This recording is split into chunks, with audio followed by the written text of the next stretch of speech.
जय हनुमान ज्ञान गुण सागर जय कपीस तिहु लोक उजागर राम दूत अतुलित बल धामा अंजन पुत्र पवन सुत नामा महावीर विक्रम बजरंगी कुमति निवार सुमत के संगे कंचन वरन विराज सुवेशा कानर कुंडल कुंचित केसा हाथ वज्र और ध्वजा विराजे कांधे मूज जनेऊ साजे शंकर श्री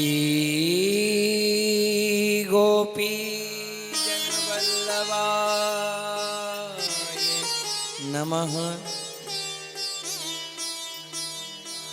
श्रीमदाचार्य चरण कमलेभ्यो नमः।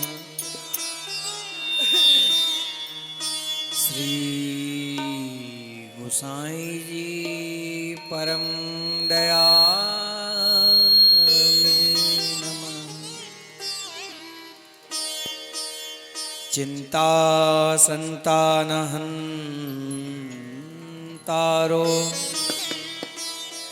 यत पादाम्बुजरेणव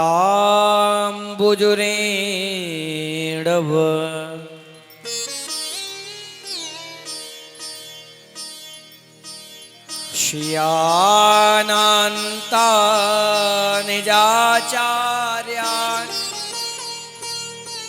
प्रणमामि मुहुर्मुहुः यदनो गृहतो यन्तु सर्वदुःखातिगो भवेत् तमहं सर्वदा वन्दे श्रीमद्वल्लभ नंदनम।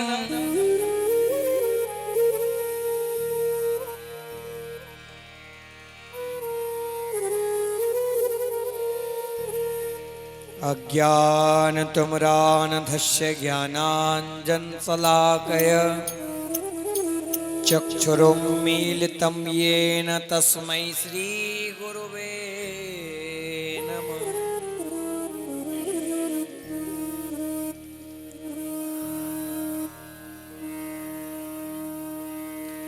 नारायणं नमस्कृत्यं नरं चैव नरोत्तमं देवीं सरस्वतीं व्यासं ततो जयमुदीरये।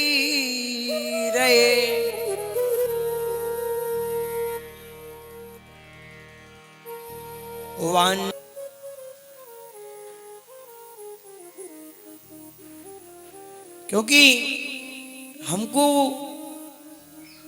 प्रभु की भक्ति कब प्राप्त होए? जब हम प्रभु के जो प्रेमी भक्त हैं उनको संग करें, तब हमको प्रभु की भक्ति प्राप्त होए। जैसे कि हमको कोई परचूनिया को सामान लेना हो तो परचूनिया की दुकान पे ही तो जाएंगे, तभी तो हमको परचूनिया को सामान मिलेगा। ऐसे ही जब हमको प्रभु को प्रेम प्राप्त करना है तो हमको जो प्रभु के प्राण प्यारे भक्त हैं, वैष्णव हैं, उनको संग करना पड़ेगा, तब जाके हमको प्रभु को प्रेम प्राप्त होएगा। भक्त वैष्णव हैं, उनको संग करना पड़ेगा, तब जाके हमको प्रभु को प्रेम प्राप्त होएगा। और आप सब तो ब्रजवासी मैया हो, आपको तो जन्म जाति ही प्रभु प्रेम प्राप्त है। हाँ, जो ब्रजवासी मैया हुए ना, वाकू तो जन्म से ही प्रभु को प्रेम मिलो भयो है, तभी तो वाको जन्म या ब्रज में भयो। अगर वाकू जन्म से ही प्रभु को प्रेम नहीं मिलो होता तो वाको जन्म ब्रज में कहां से होता बताओ? तो हम तो अपनी भाग्य की बहुत सराहना करें और यह बात को हम अपने आप में गर्व भी महसूस करें, हम ब्रजजन हैं, ब्रजवासी हैं। बलभमानी श्यामाजू के खड़े रहे मोहन रसिया सो बोले अटपटी वाणी, हम बलभमानी श्यामाजू के। हम कौन के बल को अभिमान करें? श्री लाडली जी के बल को अभिमान करें, अपनी लाला के बल को अभिमान करें। और हमारा कौन सा आश्रय है? ऐसे ही जो लाला के प्राण प्यारे भक्त हैं, उनको चरित्र नाभाजी ने भक्तमाल जी में लेखनीबद्ध करके हम सबको प्राप्त करायो। उन्हीं भक्तमाल की कथा में एक आप जैसी मैया की कथा है, कर्माबाई, आपने सुनो होगो। हाँ, वो मैया को नियम तो जगन्नाथपुरी में, जगन्नाथपुरी की रहवारी मैया हती, जगन्नाथपुरी में रहो करती, तो नित्य प्रति ठाकुर जी को खिचड़ी बना के पवाओ करती। तो बाप मैया को नित्य प्रति को नियम है कि जगन्नाथ जी को खिचड़ी बना के धरानी, और जगन्नाथ जी मैया की गोदी में बैठ के खिचड़ी पायो करते। पर इतनो तो नियम करती, पर मैया ना नहाती ना धोती, कछु नहीं करती। सुबह उठते ही कुल्ला दातुन कुछ काम नहीं करनो, जगन्नाथ जी के लिए खिचड़ी रांधवे को बैठ जाती, और दातुन करते जाती तो वह दातुन से खिचड़ी चलाती जाती। जगन्नाथ जी आ रहे होंगे कहीं लेट है, अगर उनकी प्रसादी को लेट है गए तो लाला को लेट है जाएगा मंदिर में जावे के लिए, या लिए मैया उठते ही खिचड़ी की तैयारी में लग जाती, और खिचड़ी तैयार कर रही हैं। जब खिचड़ी तैयार है जाती तो मैया आवाज लगाती, अरे प्रभु जगन्नाथ आ जाओ, तुम्हारो भात तैयार है। जगन्नाथ को भात और जगत पसारे हाथ। मैया लाला को आवाज देती तो जगन्नाथ जी दौड़े दौड़े दौड़े दौड़े आते और मैया की गोदी में आकर बैठ जाते। सुंदर अपने हाथन से मैया बनाई वही खिचड़ी जगन्नाथ जी के ऊपर बाती, और खूब चाव सो जगन्नाथ जी कर्माबाई की खिचड़ी को उपायो करते। नित्य प्रति ये क्रम चलतो, नित्य प्रति सुबह उठ के मैया को और कोई काम नहीं, पहले लाला को खिचड़ी बनानी। ऐसे करते करते काफी समय है गयो, तो एक दिन मैया खिचड़ी रांध रही थी, तो एक महात्मा जी वह रास्ता से निकले। महात्मा जी ने मैया को देखो कि दातुन करती जावे और खिचड़ी चलाती जावे। महात्मा जी को बड़ी घृणा आई, अरे राम राम राम राम, ये क्या कर रही है? ऐसे कोई ठाकुर जी को सामग्री तैयार करेगा? बाबा पे रहो नहीं गयो, बाबा भीतर आए और मैया तो कह बोलेगी, अरे मैया राधे राधे, जय श्री कृष्णा। भैया ने कहा, हाँ बाबा जय श्री कृष्णा, राधे राधे। कहा कह रहे हो, विराजो बताओ। अरे मैया ये कोई तरीका है आपको ठाकुर जी की सामग्री सिद्ध करवे को? झूठे हाथन सो आपने ना कुल्ला करो, ना दातुन करी, ना सोच गई, ना स्नान करे, और सीधी आई और ठाकुर जी को खिचड़ी धरा दी चूल्हे पे रांधवे को। ऐसे थोड़ी ठाकुर जी को सामग्री सिद्ध हो। पहले सुबह उठ के कुल्ला दातुन करो जाए, कुल्ला दातुन करने के बाद में शौच आदि करे जाए, शौच आदि करने के बाद में स्नान करो जाए। स्वच्छता पवित्रता से हमारे यहाँ ब्रज में तो अपरस की सेवा हो। हाँ, हमारे शिक्षा गुरु एक बात कहें, अपरस अपरस सब करें पर अपरस न जाने कोई, जो एक बार अपरस करे तो बातें सन्मुख होए। अपरस अपरस सब कहे, अपरस ना करे कोई, जो एक बार अपरस करे तो बातें सन्मुख होए। स्वच्छता पवित्रता को ख्याल रखो जाए। ठाकुर जी की सेवा में ऐसे नहीं जैसे है वैसे ही पहुंच गए। हमारो कर्तव्य बने कि हम ठाकुर जी की सेवा में स्वच्छता पवित्रता हो जाएं। पर अपरस को तात्पर्य क्या है? हमारे शिक्षा गुरु कहें कि उनको रस और हमारो रस जब एक रस है जाए तब वो अपरस होए। उनको प्रेम और हमारो प्रेम जब एक है जाए, मिले रहत मानो कभू मिले ना।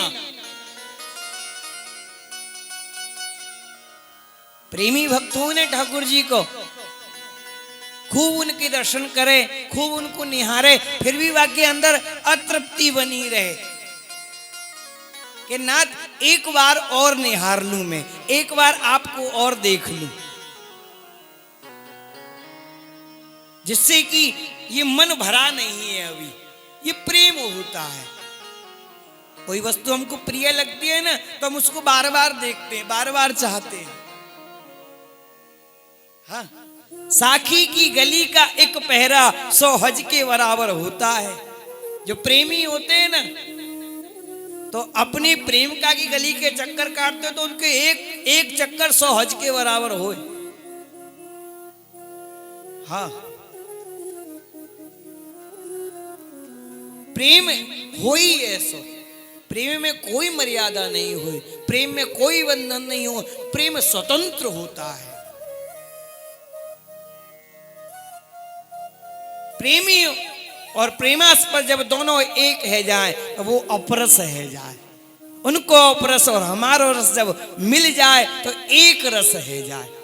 जैसे सिंधु में बिंदु गिरते ही फिर तुम ये नहीं बता सकते वो बिंदु कौन सा है जो सिंधु में गिरा है। बता सकता है कोई?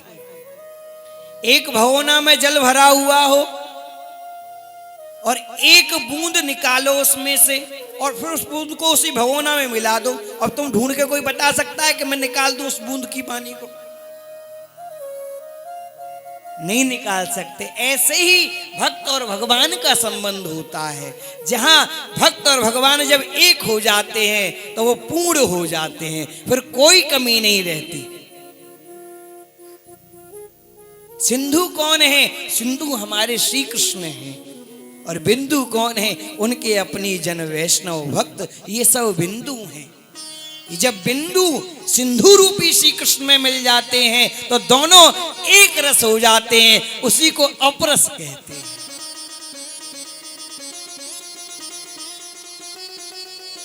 हमारा प्रेम और उनका जब प्रेम एक हो जाए, ऐसे ही वे कर्माबाई थी। नित्य प्रति भाव से श्री ठाकुर जी को खिचड़ी तैयार करना। बाबा ने अपनी रीति बता दी मैया को, मैया ऐसे ठाकुर जी को प्रसादी नहीं बनानो। पहले उठो, उठ के दातुन करो, दातुन करके स्नान करो, स्नान करके तब ठाकुर जी की सामग्री सिद्ध करनी। मैया बेचारी सीधी सादी हुई, क्योंकि मैया हुई ममता मई। हाँ, मैया नहीं, ठीक है बाबा ऐसे ही करूंगी कलशों में।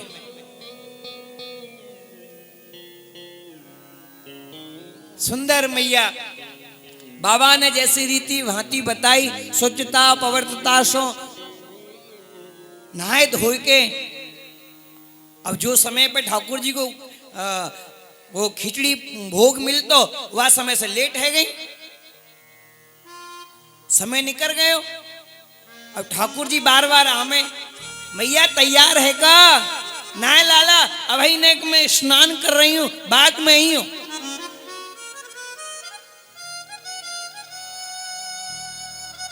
फिर एक बार दोबारा फिर ठाकुर जी आए, अरे मैया अब तो बहुत देर रह गई, अब कहा आज ऐसो कहा चक्कर पड़ गयो, जब अभी तक तेरी खिचड़ी तैयार ना है भाई। ना लाला अभी तेरे काजे खिचड़ी रांधवी को धरी है, तैयार है, दोबारा आई हो।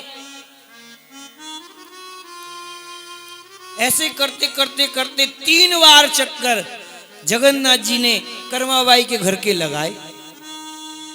तीसरी चक्कर में ठाकुर जी गुस्सा आएगा, मैया धरी रख अपनी खिचड़ी है, इतने को क्यों देर करी जाए? अरे खिचड़ी है गई, कहाँ आफत है गई? ऐसे कहूं ना तो ते मालपुआ बनावे की कही मैंने। बोल श्री गोवर्धन नाथ की जय हो। जब ठाकुर जी गुस्सा हुए लगे तो मैंने की ना लाला आजा आजा, ले खिचड़ी पाले, खिचड़ी पाले। खिचड़ी निकाल के थाली में मैया जगन्नाथ जी की खिचड़ी पवाए हुए लगी। जैसे ही खिचड़ी पवाए हुए लगी, इतनी देर में ठाकुर जी को भोग आ गए वहां मंदिर में। मंदिर में तैयारी, घंटा बजवे की, पट खुलवे की, क्योंकि सब लोग दर्शनार्थी दर्शन करवे आएंगे और जगन्नाथ जी वहां नहीं हो मंदिर में, तो बड़ी आश्चर्य की बात होगी। जैसे घंटा निनाद भयो, झूठे हाथन और झूठे मोह भगे भगे भगे भगे जाके मंदिर में बैठ गए। अब मोहड़े पे खिचड़ी लग रही है, हाथन में खिचड़ी लग रही है, कैसे काम चले। मोहड़ो झूठ्यो देख के नहीं है, पुजारी ने कही क्यों लाला ये कहा लीला है, आज तुम्हारे मोहड़े पे खिचड़ी कैसे लग रही है? अरे हाथन में खिचड़ी, कहां से आ रहे हो, कहा बात है? ठाकुर जी अनबने से कछु बोले नहीं, का के कि कर्मा बाई की खिचड़ी खाए के आ रहे हैं। तो पुजारी जी ने निवेदन करो ठाकुर जी से, ये कहो तो सही प्रभु आप आ कहां से रहे हो? प्रभु ने कहा मेरी एक भक्ता है कर्मा बाई, जो मुझको नित्य प्रति समय से खिचड़ी पवाती थी, पर पता नहीं आज क्यों लेट कर दिया उन्होंने। और दिन तो समय ते जातो, समय से पाके और आनंद आके बैठ जातो, आज पतो ना जन कहा चक्कर है सब पर गयो और लेट कर दी। ठाकुर थोड़ी देर विचार करते रहे, विचार, अरे अरे हाँ एक बाबा आयो, मैया पतो ही ना कौन सी रीति भांति सिखाए गए हो, अपर समय करियो, पहले नहा शौच आदि जा, चौका लगाइयो, चौका लगावे के बाद में सब बर्तन साफ कर, बर्तन साफ करवे के बाद में चावल अन्य फटक, चावल अन्य फटकवे के बाद में पानी ते धो, पानी से धोवे के बाद में पानी गर्म करवे रख, फिर बाकी बाद में खिचड़ी में छौक लगाइयो। जन कहा का मैया को बताए के गयो है, या हमारे इतनी लेट है गयो। पुजारी जी से जगन्नाथ जी ने कही, पुजारी जी गए बार ढूंढवे बाबा, कहाँ है वो बाबा? बाबा जब देखे हुए गए, बाबा बैठो कोने में जाके, बाबा जय श्री कृष्णा, जय जगन्नाथ। जय जगन्नाथ जी की।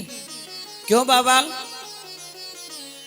ऐसी कौन सी विधि बताए आए हो मैया के जो सुबह सुबह ठाकुर जी को, जगन्नाथ जी को खिचड़ी धरायो करती, आज माने पूरे दिन बिताए दियो खिचड़ी रांधवे में। ठाकुर जी मंदिर में आए हुए में इतना श्रम भयो कि मुंह में खिचड़ी लगी रह गई, हाथन में खिचड़ी लगी रह गई, झूठे ही मोड़े ठाकुर जी आए गए, कुल्लाऊ नाय करो। बाबा को बड़ो कष्ट भयो।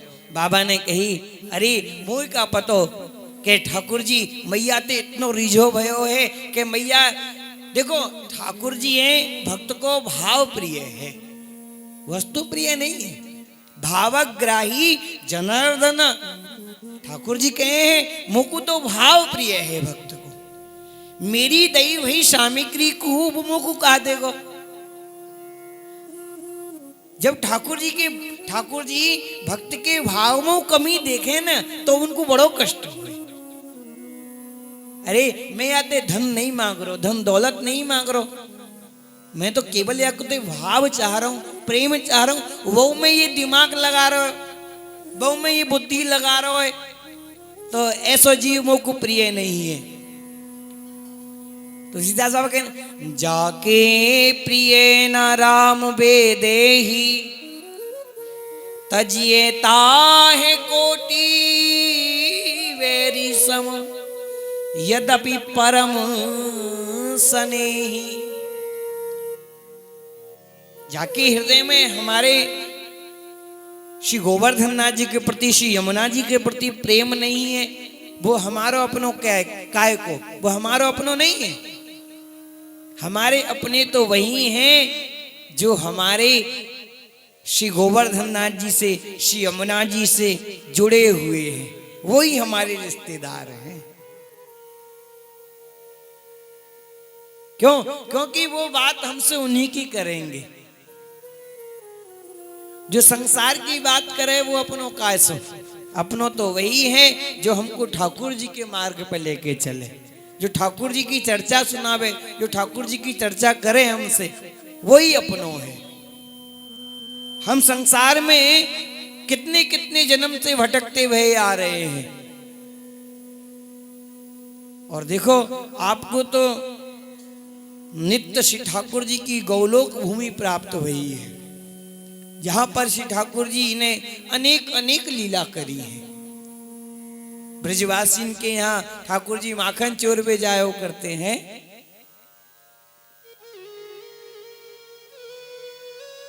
चोरी कर तो डोले श्याम मोते सूधो ना बोले, हैं जब जब देखे सुनी बाकर साकर कुंदा खोले, श्याम मोते सूधो ना बोले। ये सब ब्रजवासी मैयान को सुख प्रदान करने के लिए तो ठाकुर जी अपने नित्य गौलोक को छोड़ के यहाँ ब्रज में पधारे,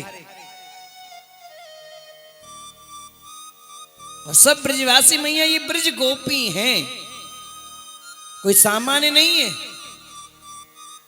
ये सब ब्रज गोपी ही ब्रजवासी मैया बन के आई हैं, ये ब्रज का सुख ले रही हैं। हर किसी के भाग्य में ये ब्रज सुख थोड़ी ही नहीं है। यहाँ तो भैया यहाँ के तो कीड़ा मकोड़ा, कुत्ता बिल्ली बंदर, ये सब बड़ भागी हैं। कहते बंदर बनाओ तो बनाओ श्री वृंदावन को, कूद कूद फांद फांद वृक्ष जोरन जतांगो। अगर बंदर भी बनाओ ना प्यारे तो वृंदावन को बंदर बनियो, जासो वृक्षन पे चढ़ूंगा और कूद कूद कर जोर जता के कहूंगा मैं वृंदावन को बंदर हूं, कोई हल्को पत्रो बंदर नहीं।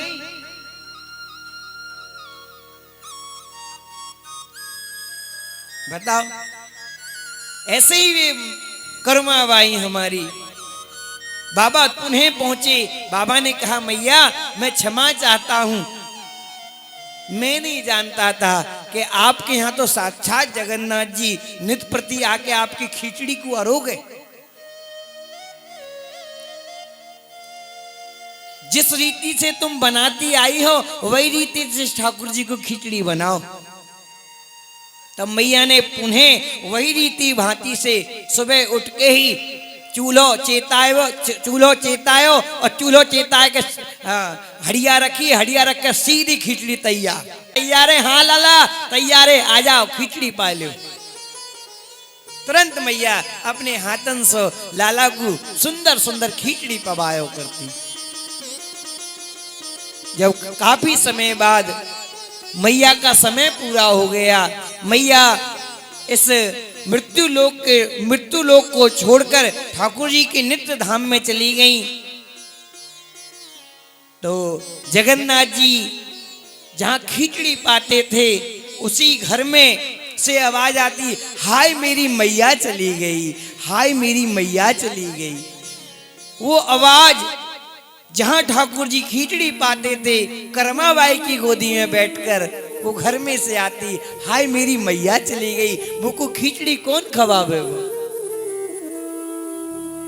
मेरी मैया होती सुबह ही मैं आतो तो मैया मुझको खिचड़ी रान के खवायो करती। आ लाला भूखो होगो खिचड़ी खा ले, आज तो मेरी मैया चली गई, आज मुझको खिचड़ी कौन खवावे। ठाकुर जी जगन्नाथ जी वहां रो रहे थे मैया की विरह में। पुजारी ने कहा प्रभु आज उदास क्यों है, आपके मुखमंडल पे इतनी उदासी क्यों छाई है, आपके नेत्रों में जल क्यों भरा हुआ है। तो जगन्नाथ जी ने कहा पुजारी जी आज मेरी मैया चली गई, जो मुझको नित्य प्रति खिचड़ी बनाकर पवाती थी बड़े प्रेम से, वो मैया नहीं रही आज, अब मुझको खिचड़ी कौन खिलाएगा। वही प्रथा आज तक चली आ रही है वहां पे, वही कर्माबाई के भाव से ही जगन्नाथ जी को खिचड़ी पहले सुबह मंगला में खिचड़ी भोग धराया जाता है, कर्माबाई वाले भाव से आज भी। तभी कहते जगन्नाथ को भात और जगत पसारे हाथ, वो खिचड़ी का भोग आज भी अनवरत कर्माबाई के भाव से जगन्नाथ जी में लगाया जाता है। राजा ने आज्ञा कर दी कि उसी कर्माबाई वाले भाव से जगन्नाथ जी को नित्य प्रति सुबह उठने से पहले खिचड़ी भोग धराया जाएगा। उसी भाव से मैया को खिचड़ी भोग धराया जाता है। क्योंकि भक्त और भगवान का तो प्रेम ही एक ऐसा होता है जो ना भगवान भक्त के बगैर रह सकते हैं, ना भक्त भगवान के बगैर रह सकता है?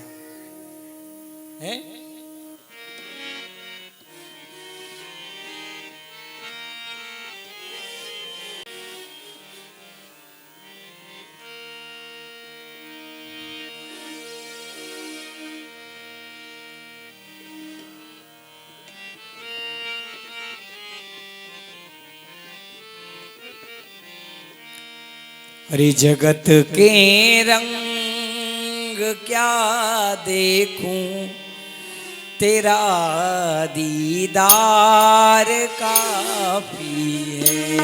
जगत के रंग क्या देखूं, तेरा दीदार काफी है। करूं मैं प्यार, करूं मैं प्यार, करूं मैं प्यार बस तुमसे, तेरा एक प्यार काफी है।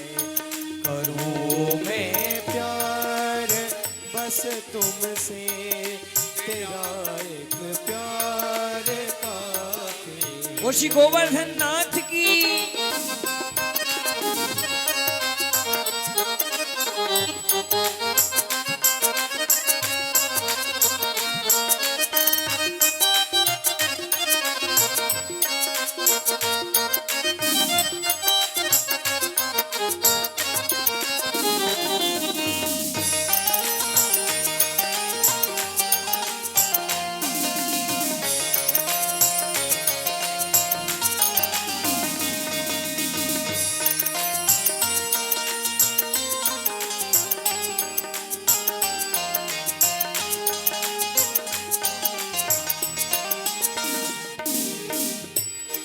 जगत के रिश्तेदारों ने बिछाया जाल माया का। जगत के रिश्तेदारों ने बिछाया जाल माया का। हाँ, जगत के रिश्तेदारों ने बिछाया जाल माया का। जगत के रिश्तेदारों ने बिछाया जाल माया का। हाँ, बिछाया जाल माया का। तेरे भक्तों से हो प्रीति, तेरे भक्तों से हो प्रीति, तेरा परिवार काफी है। तेरे भक्तों से हो प्रीति, तेरा परिवार काफी है। ये जगत के रंग क्या देखूं, तेरा दीदार काफी है। जगत की रंग क्या देखूं, तेरा दीदार काफी है। जय हो श्री यमुना महारानी की।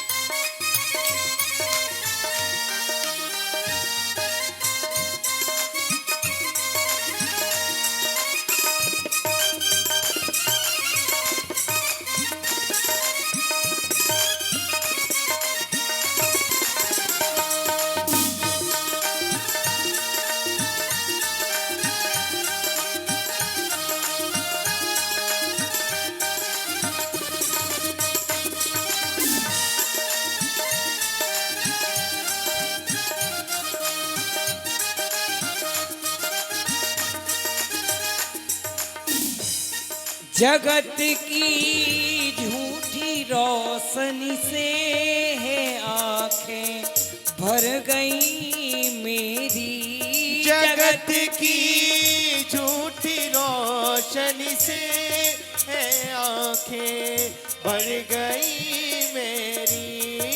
जगत की झूठी रोशनी से है आंखें भर गई मेरी। जगत की झूठी रोशनी से है आंखें भर गई मेरी। है आंखें भर गई मेरी।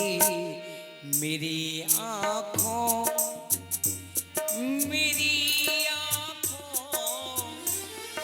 मेरी आंखों में हो हरदम। मेरी आंखों में हो हरदम तेरा चमकार काफी है। मेरी आंखों में हो हरदम तेरा चमकार काफी है। ये जगत के रंग क्या देखूं तेरा दीदार काफी है। जगत के रंग क्या देखूं तेरा दीदार काफी है। श्री गोवर्धन नाथ की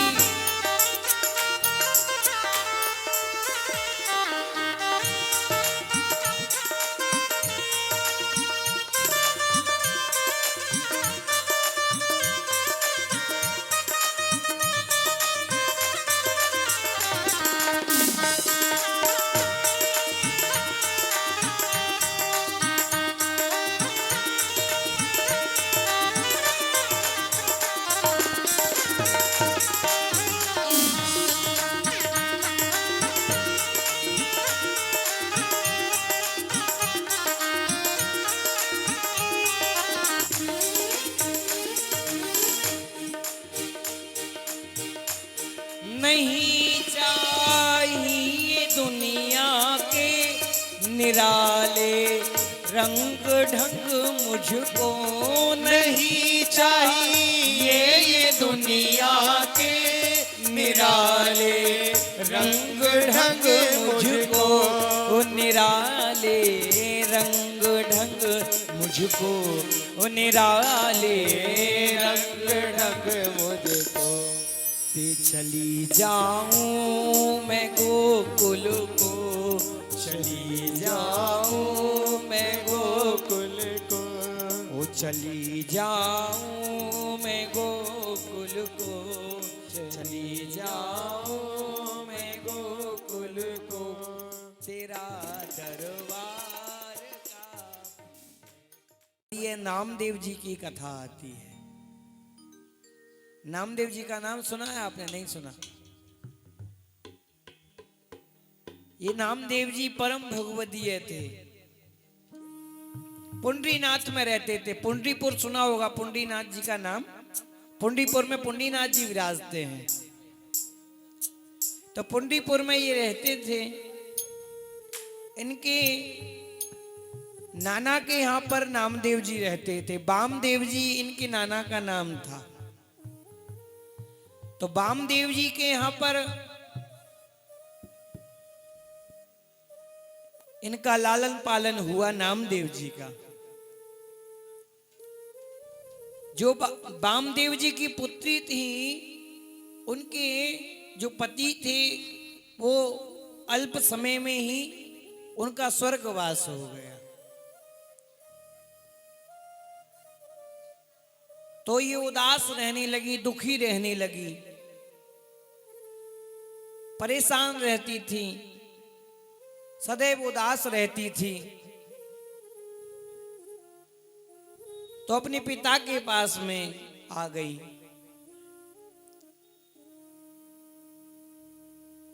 पिता परम भगवतीय थे बामदेव जी। बामदेव जी ने पुत्री की स्थिति को देखा और कहा कि पुत्री आप इतना उदास क्यों रहती हो? क्या कारण है उदास रहने का? इतनी दुखी रहती हो, परेशान रहती हो? तो मौन हो गई, कोई उत्तर नहीं दिया। कहा पिताजी जिस स्त्री का पति ही अल्प समय में ही चला जाए तो उस स्त्री की क्या स्थिति होती है तो वही जानती है। मेरे ऊपर इतना बड़ा संकट है, मेरे पति देव अल्प समय में ही मुझको छोड़कर उनका स्वर्गवास हो गया, तो मैं किसके सहारे रहूं? अब मेरा सहारा क्या है? इसी बात से वो सदैव चिंतित रहती थी। उनके पिताजी परम भगवदीय थे। उन्होंने कहा, देखो संसार में कोई किसी का नहीं है, आज या कल सबको छोड़ के जाना है। संसार में कोई ऐसी वस्तु ना है जो सदैव हमारे संग में बनी रहे। कोई है? बताओ, कोई एक वस्तु ऐसी बता दो मोह जो सदैव तुम्हारे संग में रहे। जब हमारा शरीर ही हमारे संग में नहीं जावे तो कौन सी वस्तु हमारे संग में जावेगी? नहीं, ये तो यहीं रह जाएगा। माटी के पुतले काहे को बिसारा हरि नाम।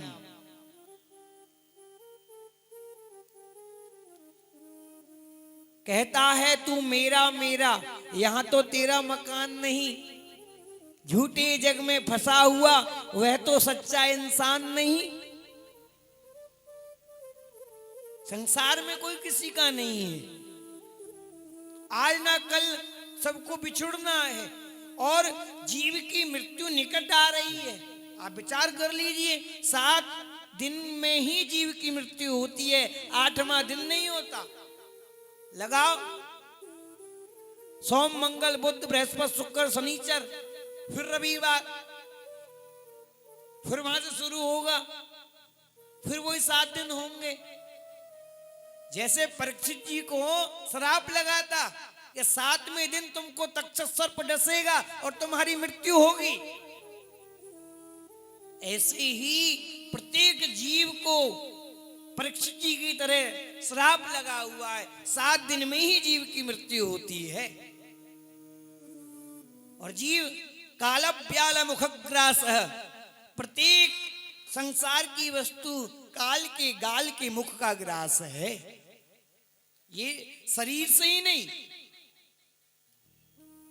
शरीर से मतलब नहीं है, शरीर ही काल के गाल के मुख का ग्रास नहीं है। जो वस्तु आपको दिख रही है, दृष्टिगोचर हो रही है, जा वस्तु को देख पा रहे हो, वह प्रत्येक वस्तु काल के गाल का मुख का ग्रास है। आज नहीं तो कल उसको समाप्ति ही होना है। खूब चिंतन कर लेना आप। बड़े भाग्य मानुष तन पावा,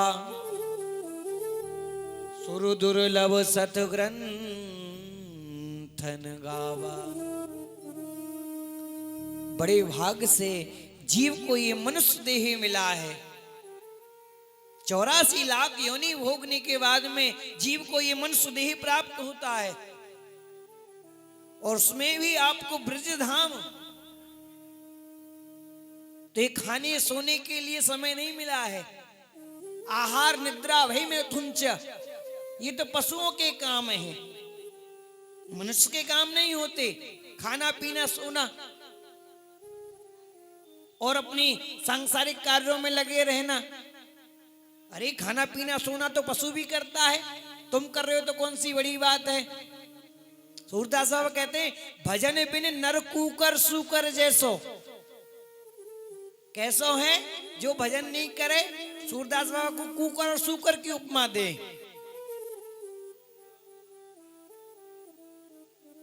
भर भर उदर विषय क्यों ध्यायो, जैसे सूकर ग्रामी मौसम कौन कुटिल खलकामी। हरिजन छाड़े हरि विमुखन की निस्दिन करत गुलामी, और जिन तन दियो ताई विसरायो ऐसो नमक हरामी। हम वो नमक हरामी हैं जिसका नमक खाते हैं उसी की गद्दारी करते हैं। ये स्थिति हमारी है। हम भूले हुए हैं उनको। ये देह किससे प्राप्त हुआ? ठाकुर जी की कृपा से ही तो हमको देह मिला है, शरीर मिला है। और शरीर में भी स्वस्थ शरीर। आप विचार कीजिए, जिस जीव के नेत्र नहीं हो किसी व्यक्ति के, तो उससे पूछिए नेत्रों की क्या कीमत होती है। उसको तो संसार ही नहीं दिखाई देता। जिसके दो हाथ नहीं हो तो उससे पूछिए हाथ कितने महत्वपूर्ण होते हैं। तो आपको तो ठाकुर जी ने सब पूरा शरीर स्वस्थ बनाया है।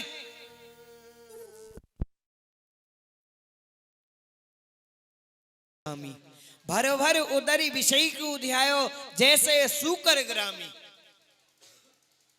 जो ग्राम को सुअर हो न सूकर हो, बरहा जाको बोले तो बाको काम का गंदगी खाए वे को हो। ऐसे ही हमारी स्थिति है। हम अपनी इंद्रियन सो विषय रूपी गंदगी को सेवन करें। जो संसार की विषय वासना है ना, उनको सेवन करें अपनी इंद्रियन सो।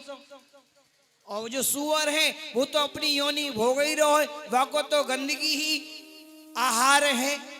वो तो अपनी योनि को काट के नहीं है दूसरी योनि प्राप्त कर लेगो। पर तुमको तो मनुष्य देह मिलो है। इंद्रियन को पुष्ट करने के लिए, इंद्रियन सो विषय भोगवे के लिए मनुष्य देह नहीं मिलो। हमारे आचार्य चरण कहे इन इंद्रियन को, समस्त इंद्रियन को ठाकुर जी की सेवा में लगा दे, वही गोपी है।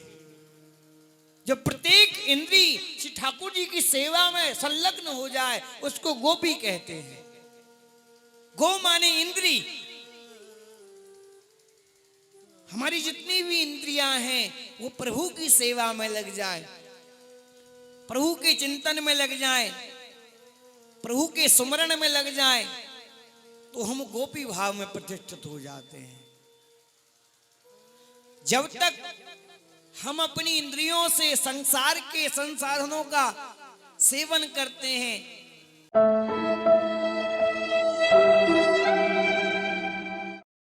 उसी भाव से इनसे लाड़ लड़ाना है, इनकी सेवा करनी है। तो वामदेव जी ने अपनी पुत्री को वह एक स्वरूप श्री ठाकुर जी का दे दिया। तो सखी सहचरियों के साथ में वामदेव जी की जो पुत्री थी वो रहती थी, ठाकुर जी को अपने साथ में रखती थी, उनको लाड़ लड़ाती थी, उनको श्रृंगार धराती थी, भोग धराती थी और साथ में रखती थी उनको। उनके मन में एक दिन उस छवि को निहारते निहारते ये भाव उत्पन्न हुआ कि ऐसा ही एक कोई मेरा पुत्र हो जिसको मैं दुलार कर सकूं, प्रेम कर सकूं, लाड़ कर सकूं। ये भाव उनके अंदर जगा।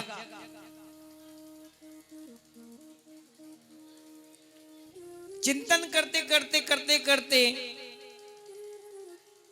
ठाकुर जी से प्रार्थना करने लगी कि हे नाथ, आप तो समर्थ हो, कृपा के सागर हो, जो ना करने वाला होता है आप वो भी कर देते हो, भक्तों के प्रेम के वशीभूत होके। तो हे नाथ, आप मेरे ऊपर कृपा करके आप अपने जैसा ही कोई पुत्र मुझको प्रदान करें। तब वामदेव जी के पुत्री के भाव को देखकर ठाकुर जी रीझ गए और ठाकुर जी ने रीझ कर उनको आशीर्वाद दिया कि जाओ, मैं तुमको आशीर्वाद देता हूं, मेरे जैसा ही पुत्र तुम्हारे यहां जन्म लेगा। और मेरे जैसे पुत्र होने का तात्पर्य, मेरे जैसा तो मैं ही एक हूं और कोई दूसरा नहीं है। तो स्वयं ठाकुर जी ही नामदेव जी के रूप में वामदेव जी के पुत्री के गर्भ से जन्म लिए। तो जब नामदेव जी का जन्म हुआ तो नामकरण संस्कार हो रहा था। तो नामकरण संस्कार में तो पूछा जाता है कि पिता कौन है। भाई पिता का नाम पूछा जाता है, पिता और माता के नाम पूछे जाते हैं, उसी के आधार पर फिर उनका नामकरण संस्कार होता है। गोत्र आदि होते हैं तो उनके नाम के द्वारा ही गोत्र आदि बांटे जाते हैं। तो नामकरण संस्कार समय पंडितों ने पूछा कि जो ये पुत्र है इनके पिता का क्या नाम है। अब कोई लौकिक हो तो नाम बताए, ये तो ठाकुर जी के द्वारा उनको कृपा परवशित हुई, उस कृपा के द्वारा इनको पुत्र रत्न प्राप्त हुआ, तो मौन हो गए। प्रभु से प्रार्थना करने लगे, हे नाथ, आपकी कृपा से ही ये पुत्र रत्न मुझको प्राप्त हुआ है, अब इतने बड़े कलंक से मुझको बचाइए, नहीं तो लोग ये कहेंगे अरे ये तो बच्चलन है, अरे ये तो व्यभिचारिणी है, पता नहीं कहां कहां कैसे कैसे करके गलत कुकर्म करके पुत्र प्राप्त कर लिया है इसने। दुनिया भर की बातें लोग करते हैं। ठाकुर जी से जब प्रार्थना करने लगी तो एक आकाशवाणी आकाश में हुई और कहा, हे विप्रो, ये मेरे ही द्वारा ये नामदेव जी इनको प्राप्त हुआ है, मैं इनका पिता हूं। ठाकुर जी ने आकाशवाणी के माध्यम से सभी उन विप्रों को ये बोध करा दिया कि इनके पिता और कोई नहीं, साक्षात श्री ठाकुर जी ही नामदेव जी के पिता हैं।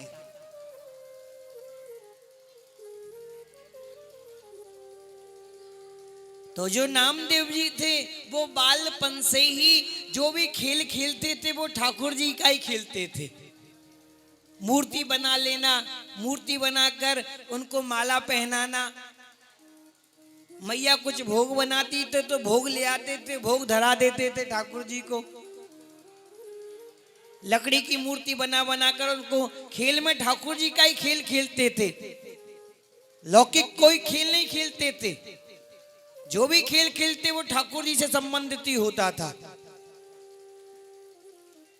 और खेलते खेलते यही भाव रहता था, हे नाथ, मेरे नाना जी मुझको अपने प्रभु की सेवा कब प्रदान करेंगे। हाँ, इनके मन में भाव रहता था। तो नित्य प्रति कहते थे, नाना जी मुझको भी आपके जो ठाकुर जी हैं ना उनकी सेवा करनी है। तो नाना जी कहते, नहीं, अभी तुम छोटे हो, तुम बड़े हो जाओ तब हम तुमको सेवा प्रदान करेंगे। फिर नामदेव जी खेलने के लिए चले जाते। खेल कैसा? वही ठाकुर जी के स्वरूप का खेल, उनको सजाना, श्रृंगार धराना, भोग धराना, शयन कराना, उत्थापन कराना, ये सारी ही लीला नामदेव जी ठाकुर जी के साथ में करते थे। लौकिक खेल नहीं खेलते थे, क्योंकि वही लौकिक नहीं थे, दैवीय जीव थे। प्रभु कृपा से उनका प्रादुर्भाव हुआ था नामदेव जी का। परम भक्त थे नामदेव जी, प्रत्येक वस्तु में ठाकुर जी का दर्शन करते थे। कैसे?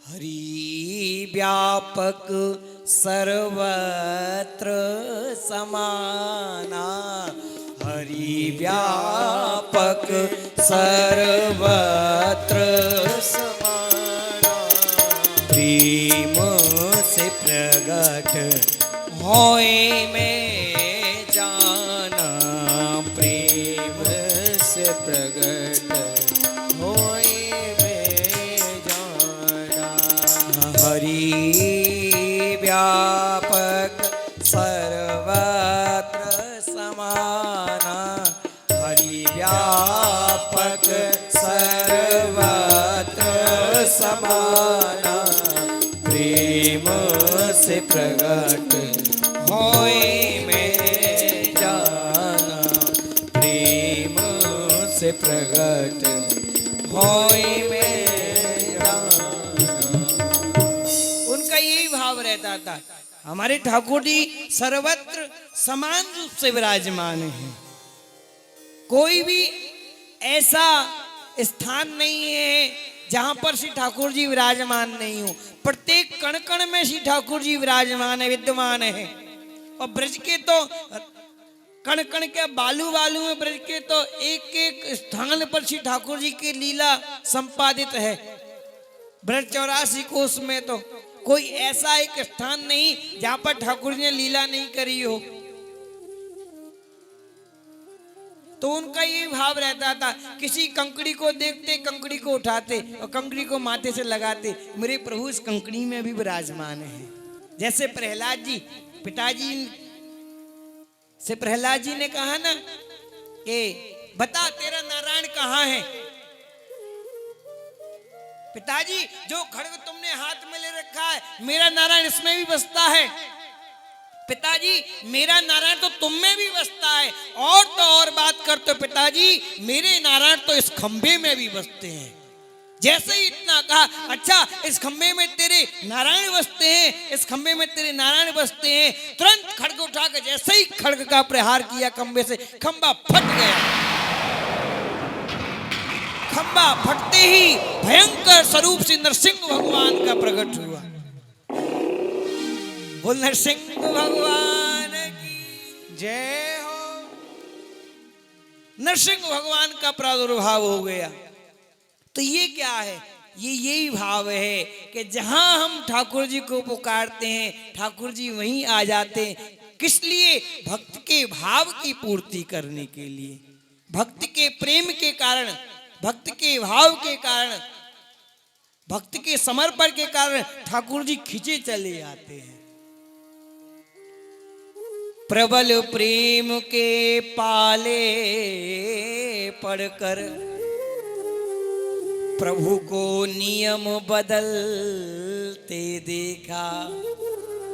अपना मान भले टल जाए, पर भक्त का मान ना टलते देखा। प्रबल प्रेम के पाले पड़कर प्रभु को नियम बदलते देखा। अपना मान भले टल जाए, पर भक्त का मान ना टलते देखा। उन ब्राह्मणों के लिए ठाकुर जी भाग गए, रण छोड़ हो गए। भागे कि नहीं? जरासंध से जब युद्ध हुआ था 17 बार जरासंध ने ठाकुर जी को परास्त कर दिया। अब जब दोबारा गया तो ब्राह्मणों से कह दिया था उसने कि 17 बार तो मैं हार गया प्रभु से, अगर अब के हार गया तो तुमको तुम्हारी सबकी बलि इस कुंड में दूंगा। तो प्रभु ने उन ब्राह्मणों के भाव को, ब्राह्मणों ने प्रार्थना की, ही नाथ आप तो भक्त वत्सल हैं, करुणा वत्सल हैं, दीन वत्सल हैं। आप हमारे सबके प्राण अब आपके हाथ में हैं। आप चाहोगे तो बचा लोगे और आप चाहोगे तो हमारे प्राण चले जाएंगे। जब ब्राह्मणों ने प्रार्थना करी तो ठाकुर जी बड़े कृपालु हैं, अपने भक्त का मान कभी नहीं गिरने देते। इसलिए ठाकुर जी रथ छोड़कर ही भाग गए, इसलिए उनका नाम रणछोड़ पड़ गया। ऐसे ही श्री नामदेव जी थे, सर्वत्र श्री ठाकुर जी का दर्शन करते। एक दिन पिता अपने नाना जी के पास में आए और कहा, नाना जी मुझको आपके प्रभु की सेवा करनी है। तो नाना जी ने कहा, ये कुछ दिन ठहर, मैं कुछ दिन के लिए बाहर गांव में जाऊंगा, किसी काम के कारण, किसी काम से, तो तब प्रभु की सेवा तू करना। तो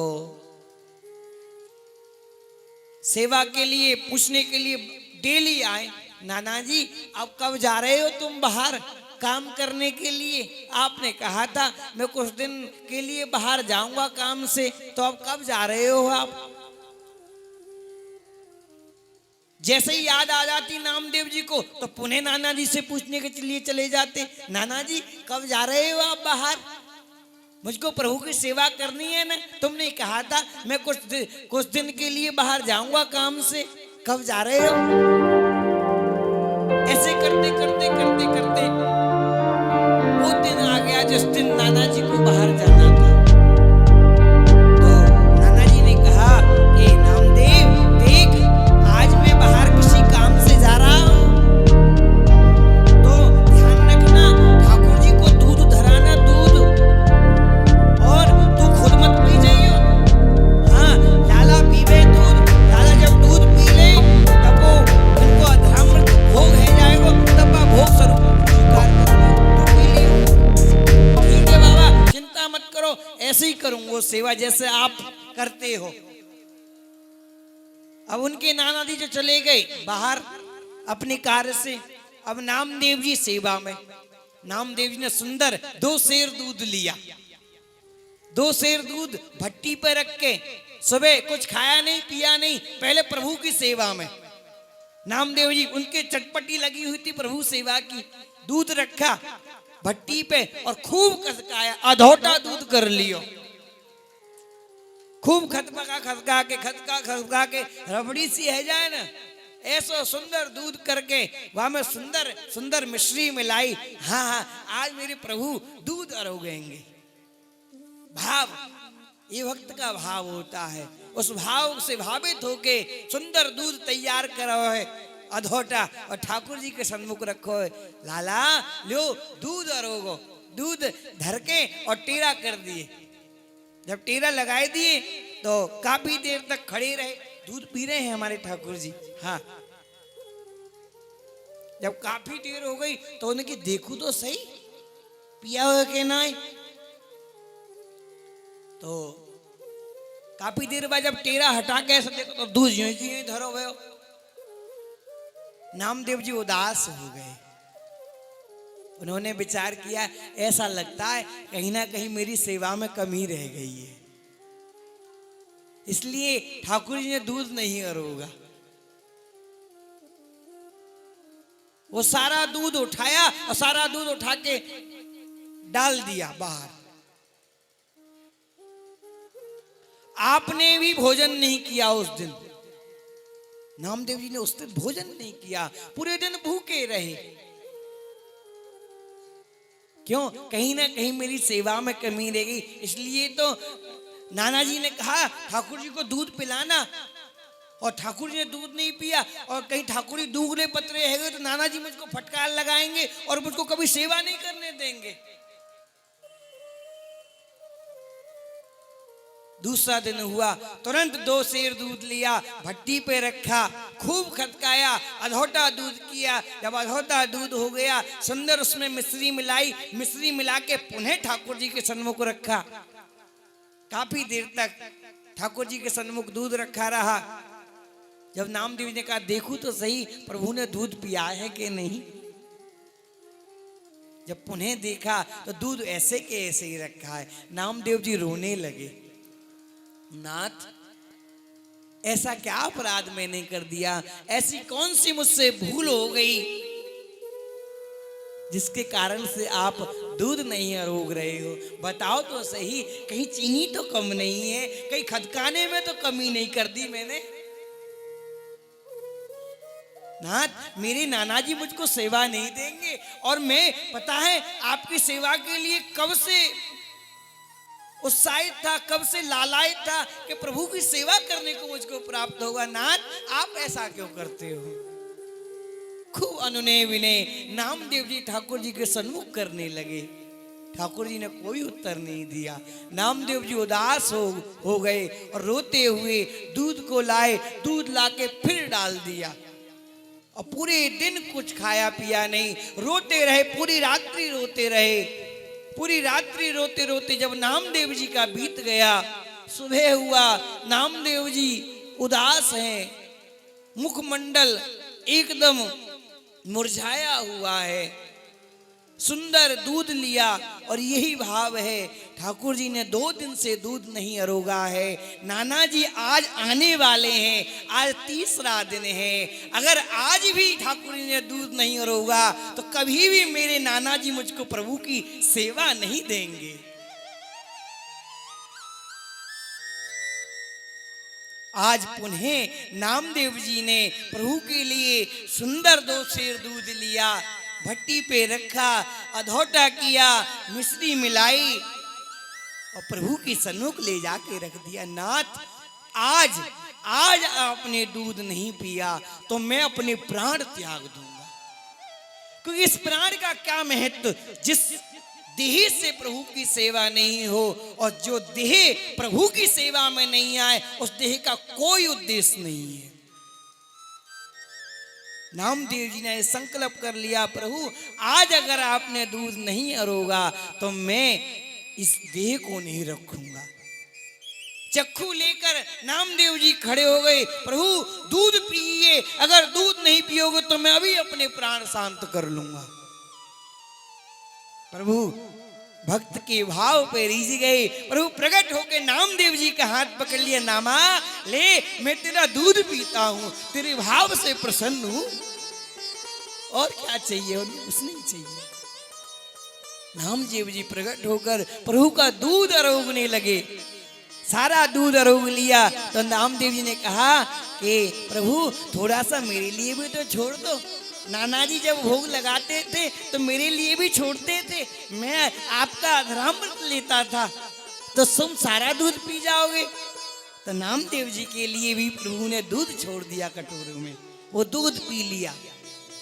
दूध पी लिया, प्रभु विराज गए। नामदेव जी आज प्रसन्न हैं, उछल रहे, खूर रहे, आहा, आज तो मेरे प्रभु ने दूध पी लिया, आज तो मेरे प्रभु ने दूध पी लिया, प्रभु मुझसे प्रसन्न हो गए, आज तो मेरे प्रभु प्रसन्न हो गए। इतने में उनके नाना जी आ गए। नाना जी ने देखा कि नामा आज इतना प्रसन्न क्यों है, आज से पहले तो कभी प्रसन्न नहीं रहता था, आज इतना उछल रहा है, कूद रहा है, प्रसन्न है, एकदम उमंग है हृदय में, आनंद की हिलोर। कोई ना कोई कारण होगा, बिना कारण के कोई प्रसन्न नहीं होता। जब वामदेव जी ने कहा नामा इधर आओ, कहा कारण है, आज बड़े प्रसन्न है रहे हो, बड़े उत्साहित है रहे हो, बड़े आनंद में उमंग में घूम रहे हो, तो बड़े प्रसन्नता के साथ में, बड़े ही आनंद के साथ में नामदेव जी, बाबा नाना जी आज तो हमारे श्री ठाकुर जी ने हमारे हाथों से दूध अरोगा है।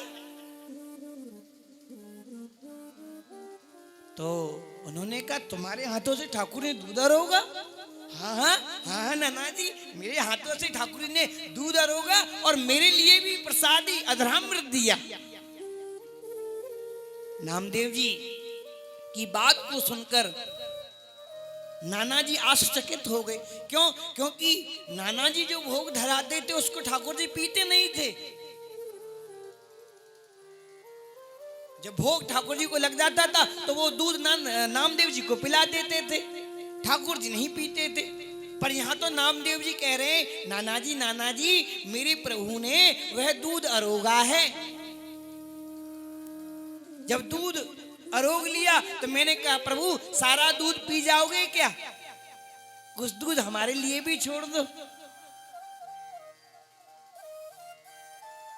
तब प्रभु ने हमारे लिए सुंदर दूध छोड़ दिया कटोरा में। तो नाना जी मैंने वह दूध अरोगा। अच्छा अगर तेरे हाथों से प्रभु दूध पीते तो मुझको दिखा। नामदेव जी ने कहा अगर तेरे हाथों से प्रभु दूध पीते तो दूध दिखा मुझको पीते हुए। अब बात तो बहुत बड़ी है, प्रभु तो बड़े संकोची हैं। अगर कोई लीला काऊ वैष्णव के सामने ठाकुर जी कर रहे हैं, अगर वो वैष्णव वा लीला को प्रकट कर दे अवैष्णव के सामने तो ठाकुर जी संकोच मान जाए, फिर वो लीला नहीं करें। अगर कोई वैष्णव के संग में ठाकुर जी लाल जी लीला करें और वो लीला अवैष्णव के सन्मुख वो प्रकट कर दे वैष्णव, तो वे ठाकुर जी संकोच मान जाए, फिर ठाकुर जी के सामने वो लीला नहीं करे।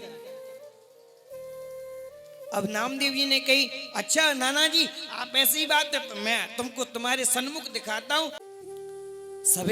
जब सुबह हुआ उत्थापन का समय था, सुंदर 2 सेर दूध लेके नामदेव जी ने अधोटा किया, अधोटा करके ठाकुर जी के सन्मुख रखा और हाथ जोड़ के कहने लगे प्रभु आज मेरी इज्जत का सवाल है।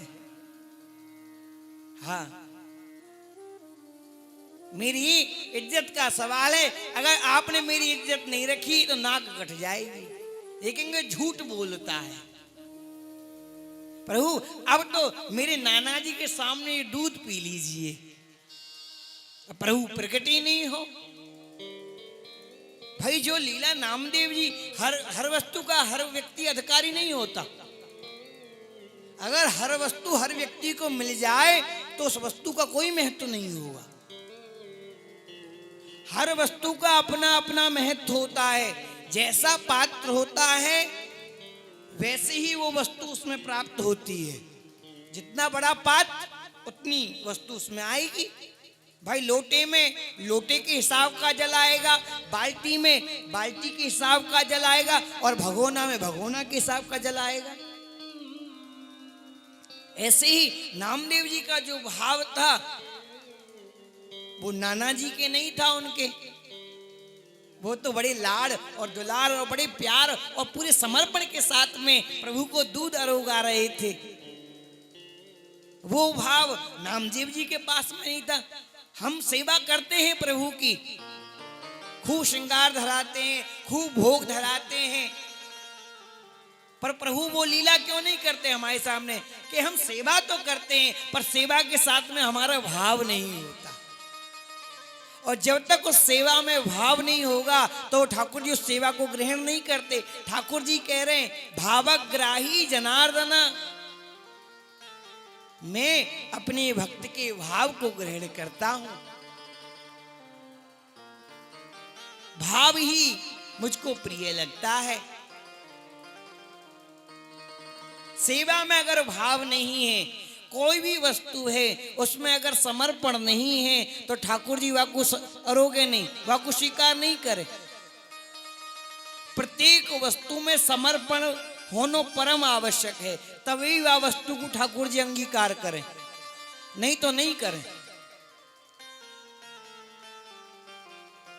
हम वैष्णव बने हैं, वैष्णव को तात्पर्य यही होए कि अब तो हमने अपने आप को अपने गुरुदेव के लिए सौंप दियो, अब तो वो हमको जैसे रखेंगे हम वैसे रहेंगे, हैं?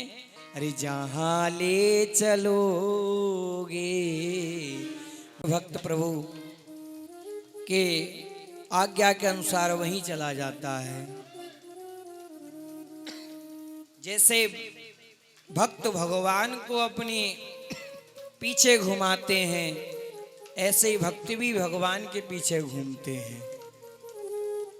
आज वामदेव जी ने कहा कि नामा तेरे ठाकुर जी दूध पीते हैं तो मुझको दिखा। दूध रखा ठाकुर जी के आगे, ठाकुर जी ने दूध ही नहीं अरोगा और दूध यूं ही की यूं ही धरो भयो है। काफी देर तक खूब अनुनय विनय नामदेव जी ने करी ठाकुर जी से, पर ठाकुर जी दूध ही नहीं अरोगे। ठाकुर जी ने कही और नामदेव जी ने कही, वाह प्रभु लीला कर रहे हो, हैं? झूठो ठहरवाओगे मुंह को। मैंने तो नाना जी से कही कि हाँ प्रभु ने मेरे हाथों से दूध अरोगो है, और नाना जी के सामने ना दूध पी के मैं झूठो नहीं बन जाऊंगा। तो झूठो ठहरवाओगे मुंह, या लिए दूध नहीं अरोग रहे हो। प्रभु दूध अरोगो जल्दी। हाँ, अब ठाकुर जी दूध नहीं अरोगे। काफी देर तक अनुनय विनय करते करते हो गया। जब ठाकुर ने दूध नहीं अरोगो, नामदेव जी को फिर गुस्सा आई। अच्छा प्रभु आप दूध नहीं अरोगोगे, नाना जी के सामने मुंह को झूठो ठहरा रहे हो, तो लो मैं अपने प्राण ही त्याग दे रहे हूं। या से बढ़िया तो ना रहेगो बांस ना बजेगी बांसुरी। नामदेव जी गुस्सा है कि पुनः वो चक्कू उठा के अपने लिए मारने के लिए उद्यत हुए। तो प्रभु प्रकट हो गए। नामा अरे ले, मैं दूध पी तो रहे हूं, मैं तो देख रहा हूं तू कहा लीला करे। ये दृश्य सब उनके नाना जी वामदेव जी थे, ये देख रहे थे। प्रभु की लीला और नामदेव जी की लीला को उनके नाना वामदेव जी देख रहे थे। प्रभु ने कटोरा उठाया और गट गट गट गट करके सारा दूध पी लिया। सारा दूध पी के अरे प्रभु रुको रुको रुको रुको रुको, नामदेव जी कहने लगे अब तो नामा, अब तो रुकना ही नहीं, अब तो सवरे दूध रोगूंगा मैं। सारा दूध श्री ठाकुर जी ने नामदेव जी के सन्मुख अरोग लिया। यह दृश्य सब वामदेव जी खड़े होकर देख रहे थे छुप छुप के। ये दृश्य देखकर उनके जो नाना थे उनके नेत्रों में अश्रु आ गए। उन्होंने कहा वाह नामा तुम धन्य हो, मैंने पूरे जीवन सेवा में लगा दिया, आज तक प्रभु ने मेरे हाथों से एक बूंद दूध नहीं पिया। और देख तेरा भाव कितना उत्तम से उत्तम है कि पूरा कटोरा का कटोरा दूध प्रभु ने अपने होठों से लगा के पी लिया।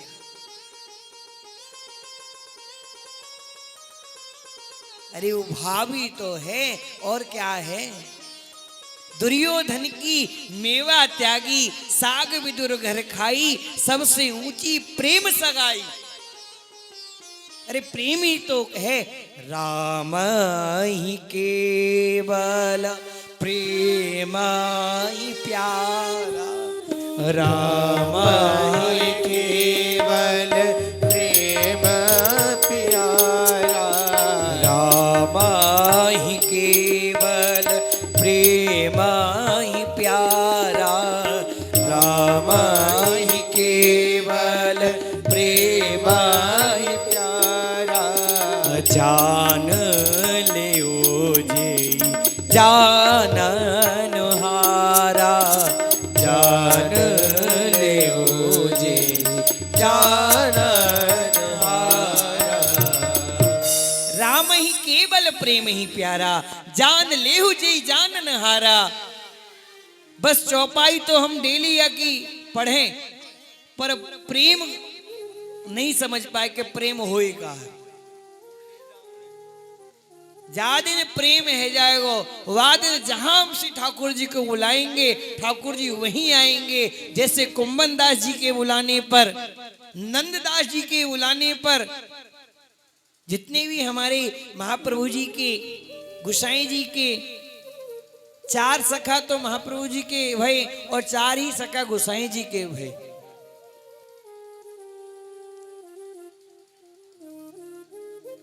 तो गोविंद स्वामी जी के संग में ठाकुर जी खेल में जाया करते। गुल्ली डंडा, कदम खंडी, ये कदम खंडी बड़ी परिक्रमा में पड़े। ऐरावत कुंड के पास में कदम खंडी है, वहीं गोविंद स्वामी जी को द्वार है। वहां ठाकुर जी खेल में जाया करते उनके संग में। एक दिन ठाकुर जी गोविंदा की पीठ पे बैठ के घोड़ी घोड़ी वारो खेल खेल रहे। गोविंदा आज मुझको घोड़ी वारो घोड़ा वारो खेलो है ना, तो तू घोड़ा बन जा और मैं तेरी पीठ पे बैठ के सवारी करूंगा। तो गोविंद स्वामी जी घोड़ा बन गए और प्रभु उनकी पीठ पे बैठ गए।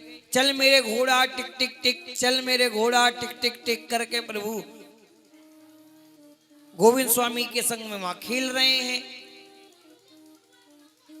जब गोविंद स्वामी के संग में वहां खेल रहे हैं तो खेलते हुए काफी समय तक ठाकुर जी को पीठ पे बिठा के घुमाते घुमाते घुमाते घुमाते गोविंद स्वामी जी थक गए। भाई हकीकत को घोड़ा थोड़ा ही ना है, हकीकत के घोड़ा तो आदत हो, क्योंकि वो पशु है, वो तो वजन ढो सके। अब ये तो मनुष्य है, ठाकुर जी की लीला के लिए घोड़ा बने हैं, ठाकुर जी को सुख प्रदान करने के लिए। जब गोविंद स्वामी जी काफी देर तक ठाकुर जी को घुमा घुमा के परेशान है गए, तो उनको लघु शंका लगी। तो कहने लगी, लाला अब थोड़ी देर उतर जाओ, मुझे जोर से लघु शंका लगी आई है। प्रभु करे ना ना चल अभी मुझको आनंद ना आए रो, मुझको एक आध चक्कर और लगवा। अरे लाला वो बहुत तेज लघु शंका लगी है, उतर जाओ, मैं लघु शंका कर लूं, फिर मैं तुमको फिर बैठा लूंगा पीठ पे। तो ना झूठ बोले तू, फिर ना बैठावे को भाग जावेगो। तो ठाकुर जी ने कही कि देख गोविंदा, तो कुछ तेजी लघु शंका लगी है ना, तो पता है कि घोड़ा लघु शंका कैसे करे। तो कैसे करे लाला लघु शंका? घोड़ा खड़ो खड़ो करे, दारी के तो जू ना पता। जैसे घोड़ा खड़ो खड़ो लघु शंका करे, ऐसा तू कर। अब गोविंद स्वामी जी जैसे घोड़ा लघु शंका करे, तो पूरे वस्त्र में खड़े खड़े लघु शंका कर गए। पूरे वस्त्र भीग गए ठाकुर जी गोविंद स्वामी के। जब सारे वस्त्र भीग गए, ये लीला एक वैष्णव देख रहा तो, अरे राम राम राम राम राम, ये कैसो वैष्णव है, ना स्वच्छता पवित्रता काउ चीज को ख्याल ना है आपको, यानी सबरी मान मर्यादा खूटी पर लटकाए दई। जाए के सीधी दंदन आके गोसाई जी के पास में गयो, कृपानाथ ये कैसो वैष्णव है तुम्हारो, यानी आचार विचार सब खूटी पर लटकाए दिए, नियम संयम सदाचार सब भूल गयो, अपने मार्ग में कितने अप्रसन्न सेवा होए, ये तो खड़े होकर लघु शंका कर रहे हो। तो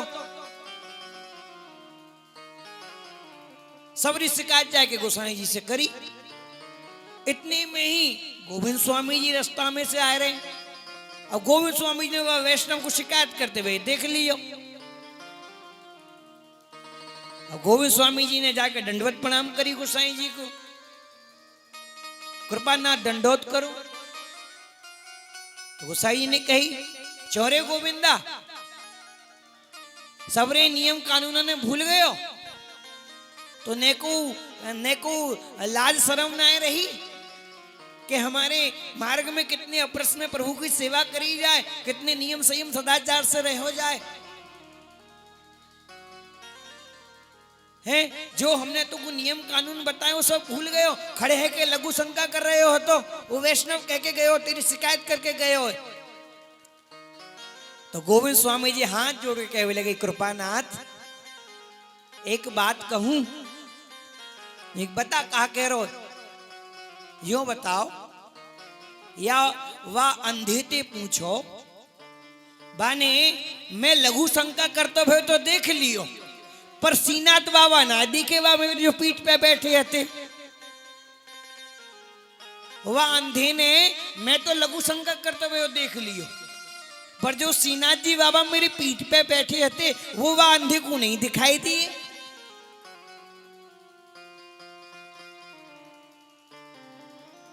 तो गोसाई जी प्रसन्न हो गए। ये सखा का भाव है गोविंद स्वामी जी का और ठाकुर जी का। ऐसी अनेकों अनेक लीला ठाकुर जी की और गोविंद स्वामी जी के साथ में वहां संपादित हुई हैं गिरिराज जी में।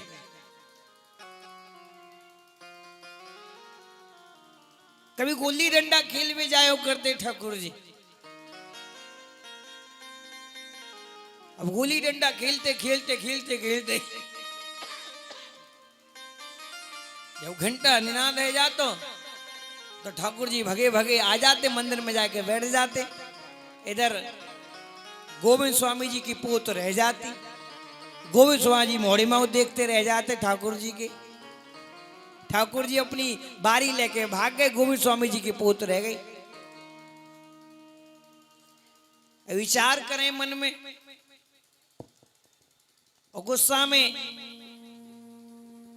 गोविंद स्वामी जी भी ठाकुर जी से गुस्सा है गए कि मैं तो बोलूंगा नहीं, तू तो बहुत बदमाश है, अपनी पोते ले जा, मेरी पोते छोड़ जाए। अब गोविंद स्वामी जी अनुमनी से उदास से बैठे हैं। आज के बाद में मैं खेलूंगा नहीं आसो। जब मार्ग में ठाकुर जी खेल में जायो करते, वही मार्ग में गोविंद स्वामी जी, गोविंद दास जी वहां बैठे हुए हैं उदास।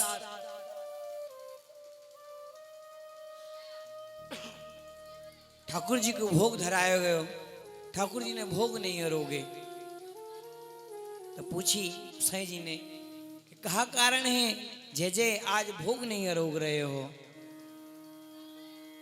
उन्हें कही, काका आज मेरो जो सखा गोविंदा है ना, वो मुझ तो नाराज है गयो है, और वो गुस्सा है कि जा मार्ग ते मैं खेल में जाऊं ना, वह मार्ग में बैठो भयो है, और कह रहा हो या छलिया के संग में अब नहीं खेलूंगा, अपनी पोत तो ले जाए और मेरी पोत को भाग जाए। तो काका अगर आप मुझको भोग अरोगानो चाहो ना तो गोविंदा को मनाए के ले आओ, मैं भोग अरोग लूंगा। गोसाई जी अपनी चांदी की छड़ी क्यों लेके गोविंद दास जी को मनावे के लिए गए। गोविंद स्वामी जी मार्ग में बैठे थे, दुखी अनबने से, गुस्सा भी कर रहे ठाकुर जी पे, प्रेम भी ठाकुर जी से है। तो गुसाई जी को आते हुए गोविंद स्वामी जी ने देखो तो उनके मन में ये भाव जगो कि कहीं ऐसा नहीं हो लाला ने कहूँ झूठी शिकायत कर दी हो मेरी और मुझको मारवे के लिए आ रहे हो, तो भाग भी लगे। हाँ, और भाग भी लगे तो काका गुसाई जी ने कही, अरे ठहर ठहर गोविंदा, कहाँ भाग रहे हो? ठहर। जब अरे मैं मारवे नहीं आ रहे हूं, मैं तो को बुलाए हुए आए हूं, तो को लाला बुला रहे हो। कहा बात पे तुम्हारी नाराजगी है गई, काय को लड़ते रहो? उनके उनसे ही लड़ो और उनके बगैर रहो भी नहीं जावे तुम पे। हाँ, ये और सबसे बड़ी विडंबना है। अगर एक दूसरे एक बार लड़के छूट जाओ तो चलो छुट्टी भाई, और तुम्हारे उनके बगैर रहो भी नहीं जाए। गोसाई जी गोविंद स्वामी जी को ले आए। गोविंद स्वामी जी मन मन में सोचते रह जा रहे हैं, जब तक दारी को क्षमा नहीं मांगेगो ना, गर्दन नीचे नहीं करोगे, तब तक क्षमा नहीं करूंगा बाबू। ठाकुर जी के सन्मुख जब गोविंद स्वामी जी पहुंचे, ठाकुर जी ने गोविंद स्वामी जी को देख के गर्दन नीचे कर ली। ये भक्त और भगवान को प्रेम को संबंध है, नहीं तो जिनकी भ्रकुटी टेढ़ी करवे मात्र ते पूरी सृष्टि हिलवे लग जाए, पूरी सृष्टि में हाहाकार मच जाए, पूरी सृष्टि में प्रलय है जाए, वह उन प्रभु को कोई झुका सके? है एक भक्त की ही सामर्थ्य है जो प्रभु भी उनके सामने नतमस्तक है जाए। आज गोविंद स्वामी जी को देख के प्रभु नतमस्तक है गए, गर्दन झुका ली। गोविंद स्वामी जी ने दौड़ के प्रभु को अंक में भर लियो, गले से लगा लियो। जब ठाकुर जी को गोविंद स्वामी ने हृदय से लगा लियो, प्रभु ने कही मुझको माफ कर दियो। अरे लाला मैं तो नाराज ही कब भयो जो मैं तो को माफ करूंगा। ये सखाओं का आपस का प्रेम है, ऐसा भाव ठाकुर जी से भक्त का है। ऐसे ही भक्तमाल में इन भक्तों के चरित्र हैं श्री नामदेव जी का। उनके सन्मुख ही ठाकुर जी ने दूध आरोग लिया, उनके नाना बामदेव जी के सन्मुख। जब दूध आरोग लिया, नाना जी प्रसन्न हो गए। उन्होंने कहा आज तक मेरे हाथों से कभी ठाकुर जी ने दूध नहीं आरोगा। नामदेव आप तो ठाकुर जी से बहुत प्रेम करते हो, इसलिए आज ठाकुर जी ने आपके हाथों से दूध आरोगा है। ले आज से तू ही इनकी सेवा करना। नामदेव जी को प्रभु की सेवा पधार दी माथे कि आज से तुम इनकी सेवा करना। तो माजा विठ्ठल पांडुरंगा, माजा विठ्ठल पांडुरंगा, यही कीर्तन करते रहते थे। पुंडरीपुर में पुंडरीनाथ जी का मंदिर है, वहां पे कीर्तन करने के लिए नामदेव जी प्रतिदिन जाया करते। एक दिन कीर्तन करने के लिए एकादशी का समय था, कीर्तन करने गए। कीर्तन करने करने काफी समय हो गया, घर नहीं पहुंचे। अब जब घर नहीं पहुंचे तो क्या हुआ, अकस्मात नामदेव जी के घर में आग लग गई।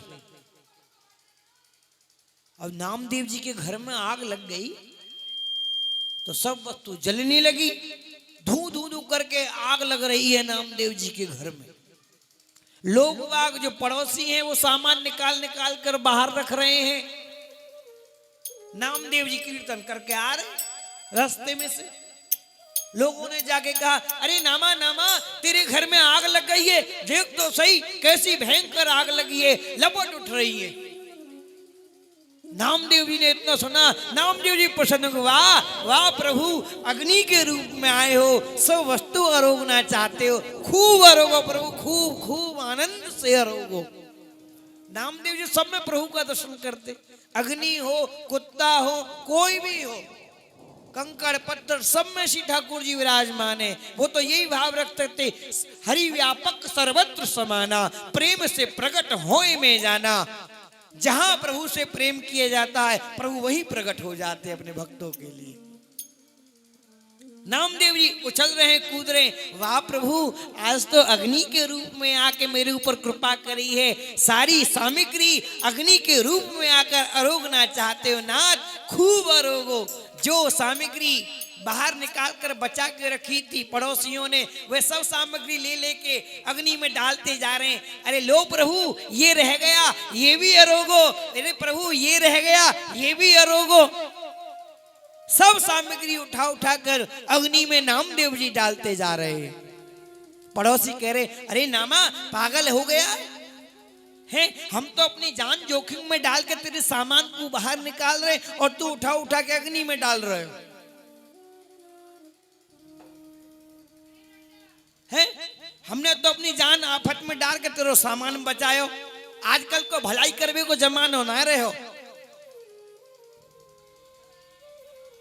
तो उन्होंने कहा पड़ोसियों से, अरे आपने मेरे ऊपर बड़ी कृपा की, जो आपने मेरी सामानों की रक्षा करी, परंतु आपसे बड़ी भी मेरी प्रभु की कृपा है, जो अग्नि के रूप में सारी सामग्री को अरोगने के लिए प्रकट हुए हैं।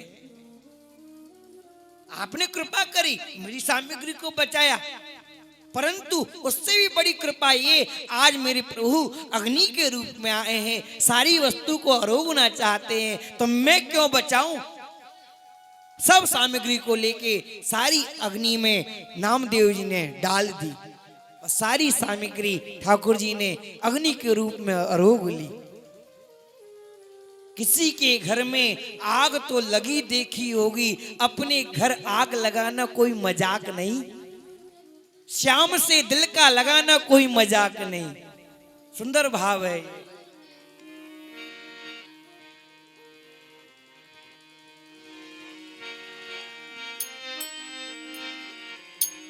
अरे श्याम से दिल का लगाना कोई मजाक नहीं, श्याम से दिल का लगाना कोई मजाक नहीं, श्याम से दिल का लगाना कोई मजाक नहीं, जीते जी जान से जाना कोई मजाक नहीं, जीते जी जान से जाना कोई मजाक नहीं, श्याम से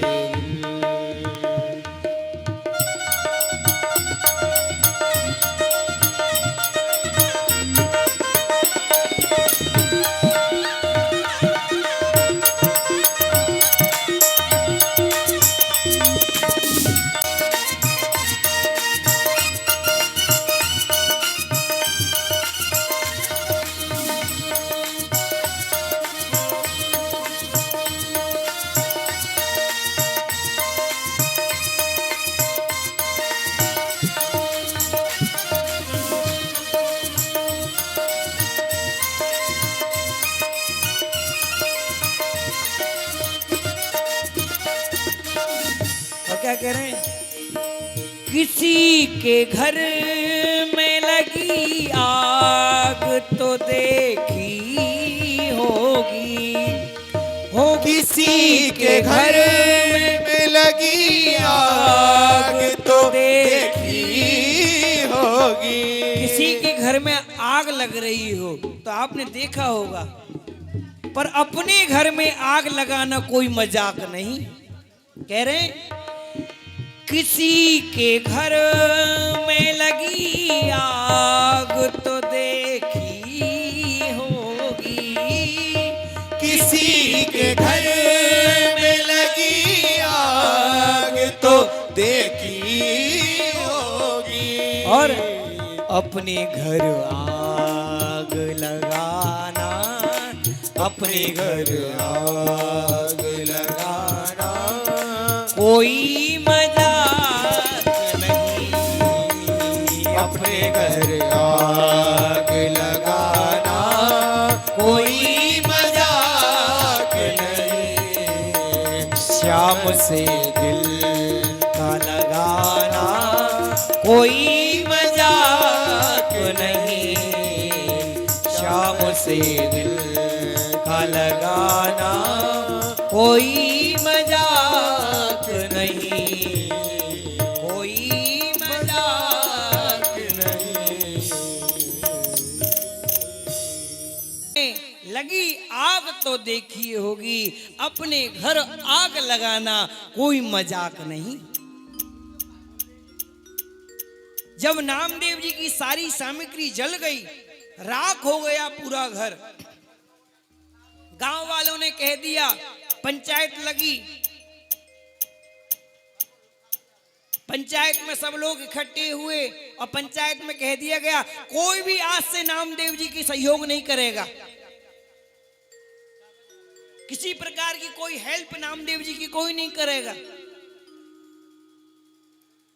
पंच में कह दिया लोगों से, कोई सहायता काउ प्रकार की नामदेव जी की नहीं करेगा। नामदेव जी तो प्रभु के प्रेम में सदैव डूबे रहते थे। उनको वावारे मौज फकीरांदी, कदी तो लेना चना चबेना, कभी लपटा लेना खीरांदी। वावारे मौज फकीरांदी। वो तो माजा विट्ठल पांडुरंगा, माजा विट्ठल पांडुरंगा, इसी भाव में डूबे रहते थे। अब यहाँ प्रभु को चिंता हुई। गोलोक में गोलोक विहारी विराजे हुए और प्रभु तैयार होने लगे। जब प्रभु तैयार होने लगे, आभूषण पहन रहे हैं, सुंदर सुंदर वस्त्र आदि पहन रहे हैं, तो रुक्मणी जी ने पूछा कि कहो प्रभु, आज सज संवर कर कहाँ जा रहे हो? बड़े सुंदर तैयार हो रहे हो। ऐसा लगता है किसी भक्त पर कृपा करने जा रहे हो, किसी भक्त के किसी कार्य में जा रहे हो। इतने तैयार होकर तभी जाया जाता है, कोई उत्सव होता है तो ऐसा लगता है आप किसी उत्सव में इतने तैयार होकर जा रहे हो, बन ठन कर। कहाँ जा रहे हो प्रभु? आज तो बड़े सुंदर जा रहे हो तैयार होके। तो जब काफी अनुनय विनय रुक्मणी जी ने कहा करा ठाकुर जी से कि प्रभु बताओ तो सही, आप जा कहाँ रहे हो? तो ठाकुर जी ने कहा, रुक्मणी तुझको पूछने से कोई लाभ नहीं है, क्योंकि तुम्हारे द्वारा तो कोई कार्य हो नहीं सकता। भक्त के कार्य तो मैं स्वयं ही करता हूं। प्रभु बताओ तो सही, ऐसा कौन सा कार्य है जो मैं नहीं कर सकती? देखो रुक्मणी, मेरा भक्त जो नामदेव है ना, उसकी कुटिया में आग लग गई और वो बाहर बैठा है कुटिया के और मेरा कीर्तन कर रहा है कि आज मेरे प्रभु अग्नि के रूप में आए और सारी सामग्री को आरोह कर चले गए और मेरे ऊपर विशेष कृपा आज प्रभु ने करी है। तो रुक्मणी देखो, मैं अपने भक्त के कष्ट को सह नहीं सकता, इसलिए मुझको जाके मेरे नामदेव के लिए छप्पर छवाना होगा और तुम मेरे साथ में चलना चाहती हो तो चलो।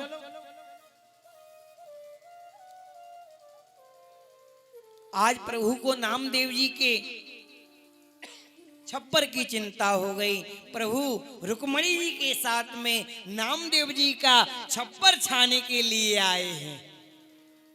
प्रभु आए, रुक्मणी जी आई, उनके पार्षद भी उनके साथ में आए, जय और विजय।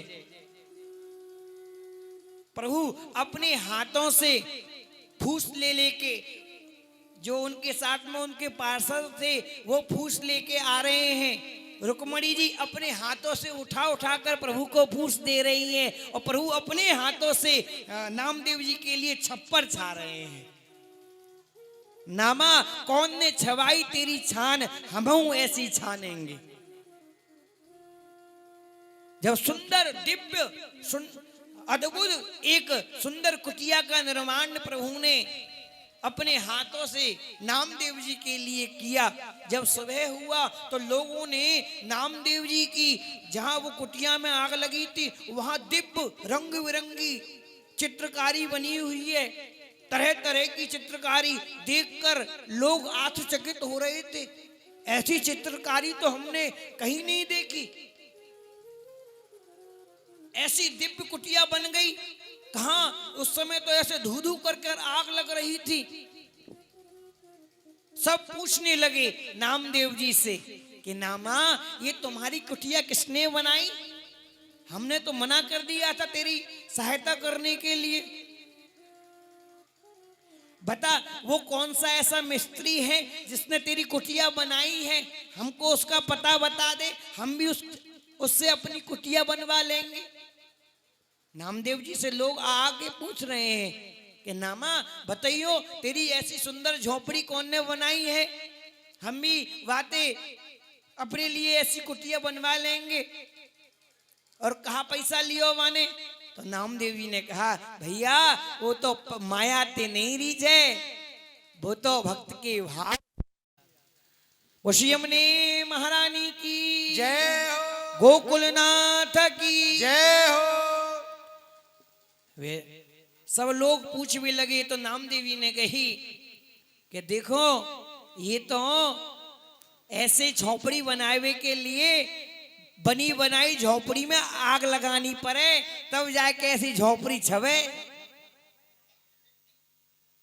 हाँ बनी बनाई झोपड़ी में आग लगाई तब जाके ऐसी झोपड़ी बनी मेरी। तुम लगाओगे? राजी हो? तो कही अरे भैया हमें ना बनवानी ऐसी झोपड़ी, जब मैं अपने घर में अच्छे खासे घर में आग लगा के जब ऐसी झोपड़ी बनेगी। तो ना तो काय को पूछ रहे हो, जाओ किसी के घर में आग तो लगी देखी होगी, अपने घर में आग लगाना कोई मजाक नहीं।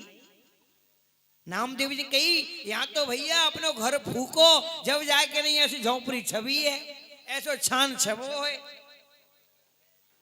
अपनो सर्वस्व प्रभु को समर्पित कर दियो, अपने आप को प्रभु के लिए नौछावर कर देना, तब जाके प्रभु ऐसी कृपा करते हैं अपने भक्त वैष्णव के ऊपर। जैसे नामदेव जी के लिए प्रभु ने स्वयं अपने हाथों से आकर नामदेव जी के लिए सुंदर छप्पर छान छवाया। तो ऐसे प्रभु अपने भक्तों के साथ में अनेकों अनेक लीला करते रहते हैं। जितनी कहें उतनी कम है, क्योंकि भक्तमाल कथा सब भक्तों से ही भरी हुई है। बड़े सुंदर सुंदर भक्त हैं, अनेकों अनेक भक्तों की कथाएं हैं। और समय भी होली का चल रहा है क्योंकि फागुन को महीना है और 40 दिन तो ये ठाकुर जी के संयोग के यहाँ में, यह समय सब सखी सहचरी ठाकुर जी संग में खूब होली को आनंद लें। हम भी सुंदर एक रसिया गायन करेंगे, हम भी होली को आनंद लेंगे, फिर आगे ठाकुर जी की लीला में प्रवेश करेंगे।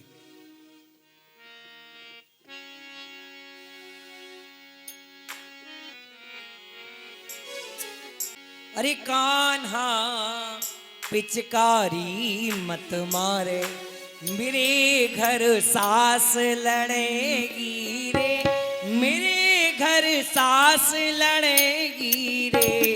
हो कान्हा पिचकारी मत मारे, मेरे घर सास लड़ेगी रे। पिचकारी मत मार, मेरे घर सास लड़ेगी रे। सास लड़ेगी रे, मेरे घर सास लड़ेगी रे। हाँ सास लड़ेगी रे, मेरे घर सास लड़ेगी रे। हो कान्हा, हाँ कान्हा, हो कान्हा पिचकारी पिचकारी मत मार, मेरे घर सास लड़ेगी रे। हो कान्हा पिचकारी मत मार, मेरे घर सास लड़े। बोल होरी के रसिया की।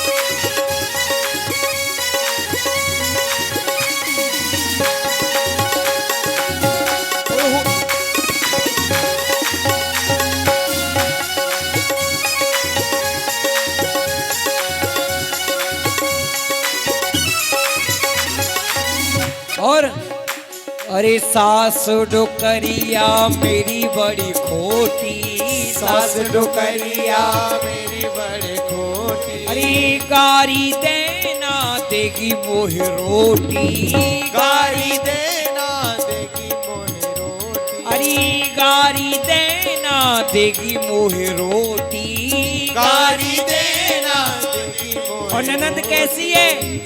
अरे ननद बड़ी छरछंद, हाँ ननद बड़ी छरछंद, पिया के कान भरेगी रे। हाँ ननद बड़ी छरछंद, पिया के कान भरेगी रे। हो कान्हा, हाँ कान्हा, हो कान्हा पिचकारी घर सास लड़ेगी रे, मेरे घर ननद लड़ेगी रे। हाँ सास लड़ेगी रे, मेरे घर ननद लड़ेगी रे। हो कान्हा पिचकारी मत मार, मेरे घर सास लड़ेगी। और होरी के रसिया की।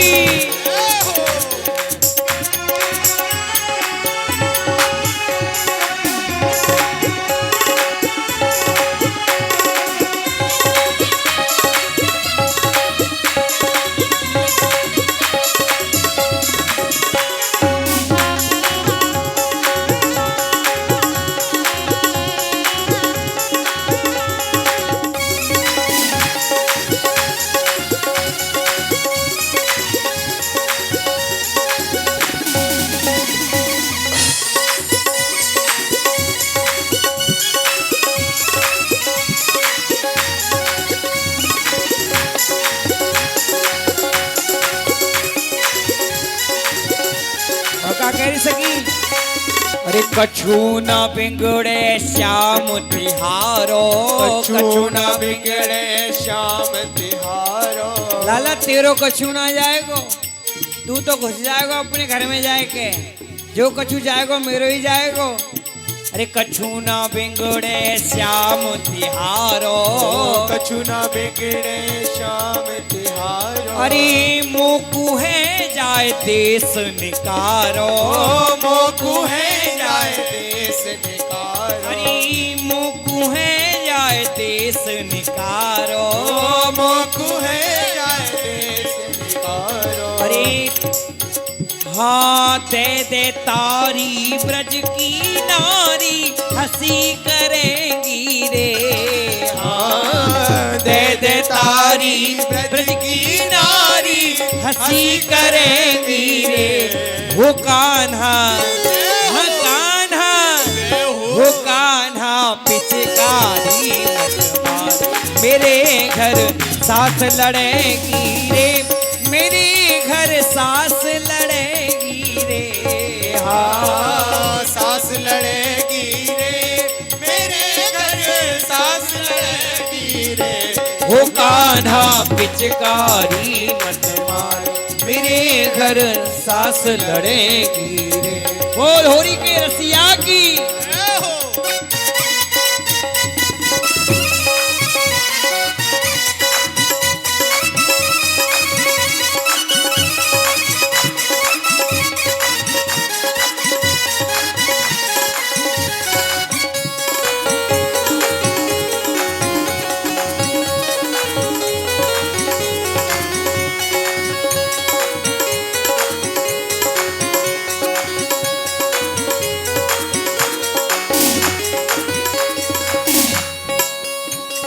हा हा खाए परूं तेरे पैया। हा खाए परूं तेरे पैया। सखी कह रही लाला हा खा रही हूँ तेरे पामन में पड़ रही हूँ, छोड़ दे मोए। अरे आज ना छोड़ूंगा तो। अरे हा हा खाए परूं तेरे पैया। हा खाए परूं तेरी पैया। अरे डारो मती श्याम गल भैया। चारों मची श्याम गल भैया। हाँ डारो मती श्याम गल भैया। डारो मती श्याम गल भैया। सूर श्याम मोतियन की माला टूट पड़ेगी रे। सूर श्याम मोतियन की माला टूट पड़ेगी रे। वो कान्हा पिचकारी मत मार मेरे घर सास लड़ेगी रे।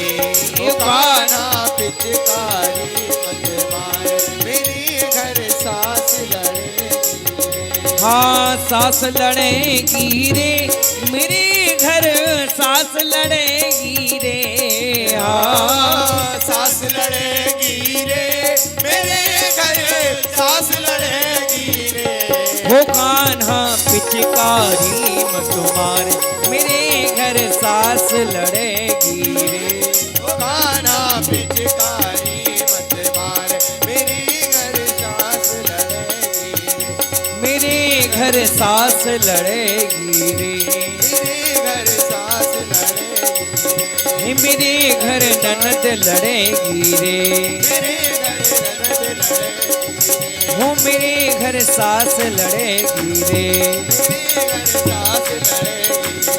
मेरे घर ननद लड़ेगी रे। मेरे घर ननद लड़ेगी। वो कान्हा पिचकारी मत मारे मेरे घर सास लड़ेगी रे।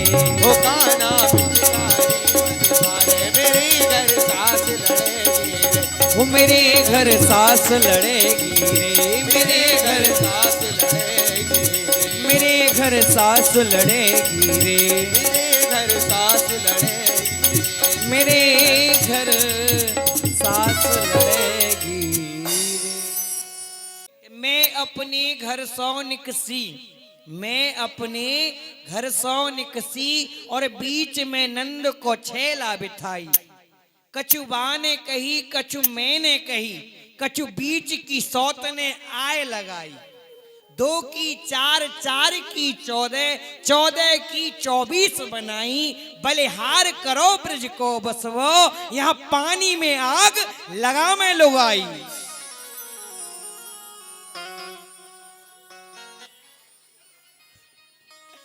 ये तो ब्रज के भाव हैं जो हर कोई नहीं जाने। ये रस एक आनंद को भाव है। ये हमारा कहने को तात्पर्य ये नहीं है कि एक आनंद, एक सुख ठाकुर जी के लिए सुख काय सो मिले। जाते ठाकुर जी हैं वही भाव ब्रजवासी विरजन करके लाला के सामने दिखा में, और कोई भाव नहीं है। अरे ब्रज की गोपी उल्हानो देवे जायो करती तो क्या भाव रहे, तो ये रहे तो कि लाला को कष्ट पहुंचे, ए लाला दुखी होए नहीं, वह बहाने ते लाला को दर्शन करवे जायो करती। हाँ बहानों का गोपी गगरिया में घर धरे आऊं ठाड़े रहियो कदम वाकी छैया। जब ठाकुर जी रोक लेते वन गोपीन को कि गोपी हमारो दान दे जारी नहीं दधी बेचवे वारी। हमारो दान दे जारी नहीं दधी बेचवे वारी। ठाकुर जी जो गोपी मटकी रख के लेके जाती दही बीच में, तो ठाकुर जी मार्ग में रोक लेते वह गोपी को। अरे गोपी बड़ी चमक छल्लो, बड़ी सुंदर लग रही है आज तो, ठुमक ठुमक के चल रही है, देखा कहा है तेरी मटकी में। रोक लेते वह, और रोक के वह की जबरदस्ती अगर ना देती तो जबरदस्ती हिलाए के नहीं है, मटकी नीचे पटक के नहीं है, और तब देखते कि कहा लाइए देखो सही कैसो माखन है, और थोड़ा सा चाट लेते। अरे राम राम राम कब को धरो वो माखन ले आई। माखन को माखन खायो, मटकी की मटकी फोड़ी और फिर बात तो राम राम राम कब को धरो बोले आई बदबू आ रही है हमें। ऐसा भाव ब्रजवासी वो का ठाकुर जी के लिए, और ब्रज गोपियों का भी यही भाव लाला के लिए रहे कि लाला कब आवे, कब मटकी ने भोरे और कब हमें सुख की प्राप्ति हो। हम उल्हानो देवे जामे मैया के पास में, अरे मैया सुन रही है का? मैया आनंद भवन ते आवाज, हाँ कहा कह रही है बता, कहा उल्हानो देवे आइए, कहा कहवे आइए लाला के बारे में। तेरे लाला ने आज ये कर दियो। मैं गई माखन बीच में मार्ग में मुंह को रोक लियो और रोक के जो कर दिखाइए गोपी या मटकी में कहा है तेरे। जैसे ही मैंने कही कछू ना है, मैं दही बीच में जा रही हूँ, तेरो कहा है, तू तो इतने वित को घूमतो रहे, या के माखन देख बाकी घरे झांक, बाकी घर में जाकर काकी देख सत्यनारायण तेरे चौकी पे बैठे हैं, परमानंद दास को ठाकुर लायो पिल्ला घेर,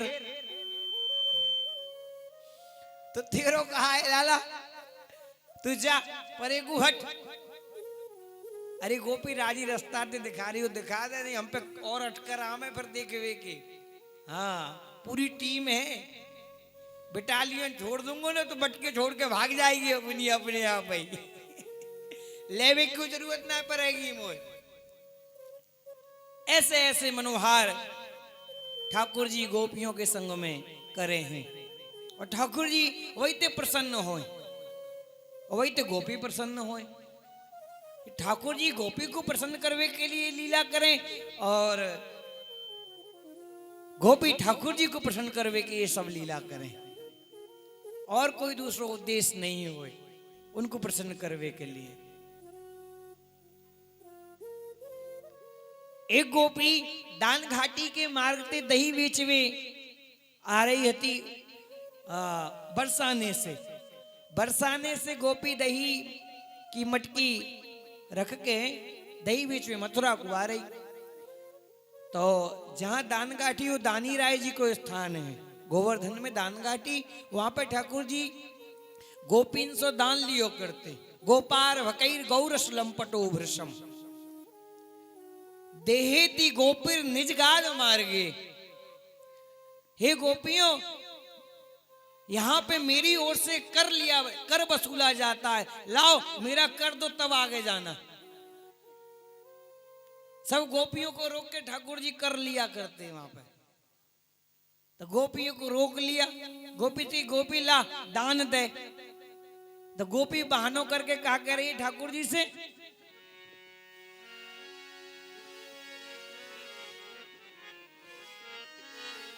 धरी आऊं नेक सवरी आऊं गगरिया, धरी आओ नेक सवरे आओ, पढ़ूं मैं तुम्हारी पैया, पढ़ूं मैं तुम्हारी पैया, गगरिया में घर धारे आऊं ठाड़े रहियो कदम वाकी छैया। गगरिया में घर धर आओ ठाड़े रहियो कदम वाकी छैया।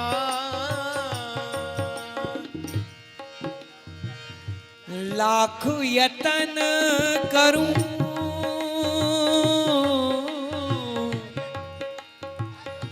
लाख यतन करूं नेक न माने, लाख यतन करूं नेक न माने। हाँ लाख यतन करूं नेक न माने, लाख यतन करूं नेक न माने। ऐसो हठी लोक कन्हैया, ऐसो हठी लोक कन्हैया, गगरिया में घर धर आऊं ठाड़े रहियो कदम बाकी छैया गगरिया घर धरिया उठाड़ी रहियो कदम बाकी छैया गोकुलनाथ की।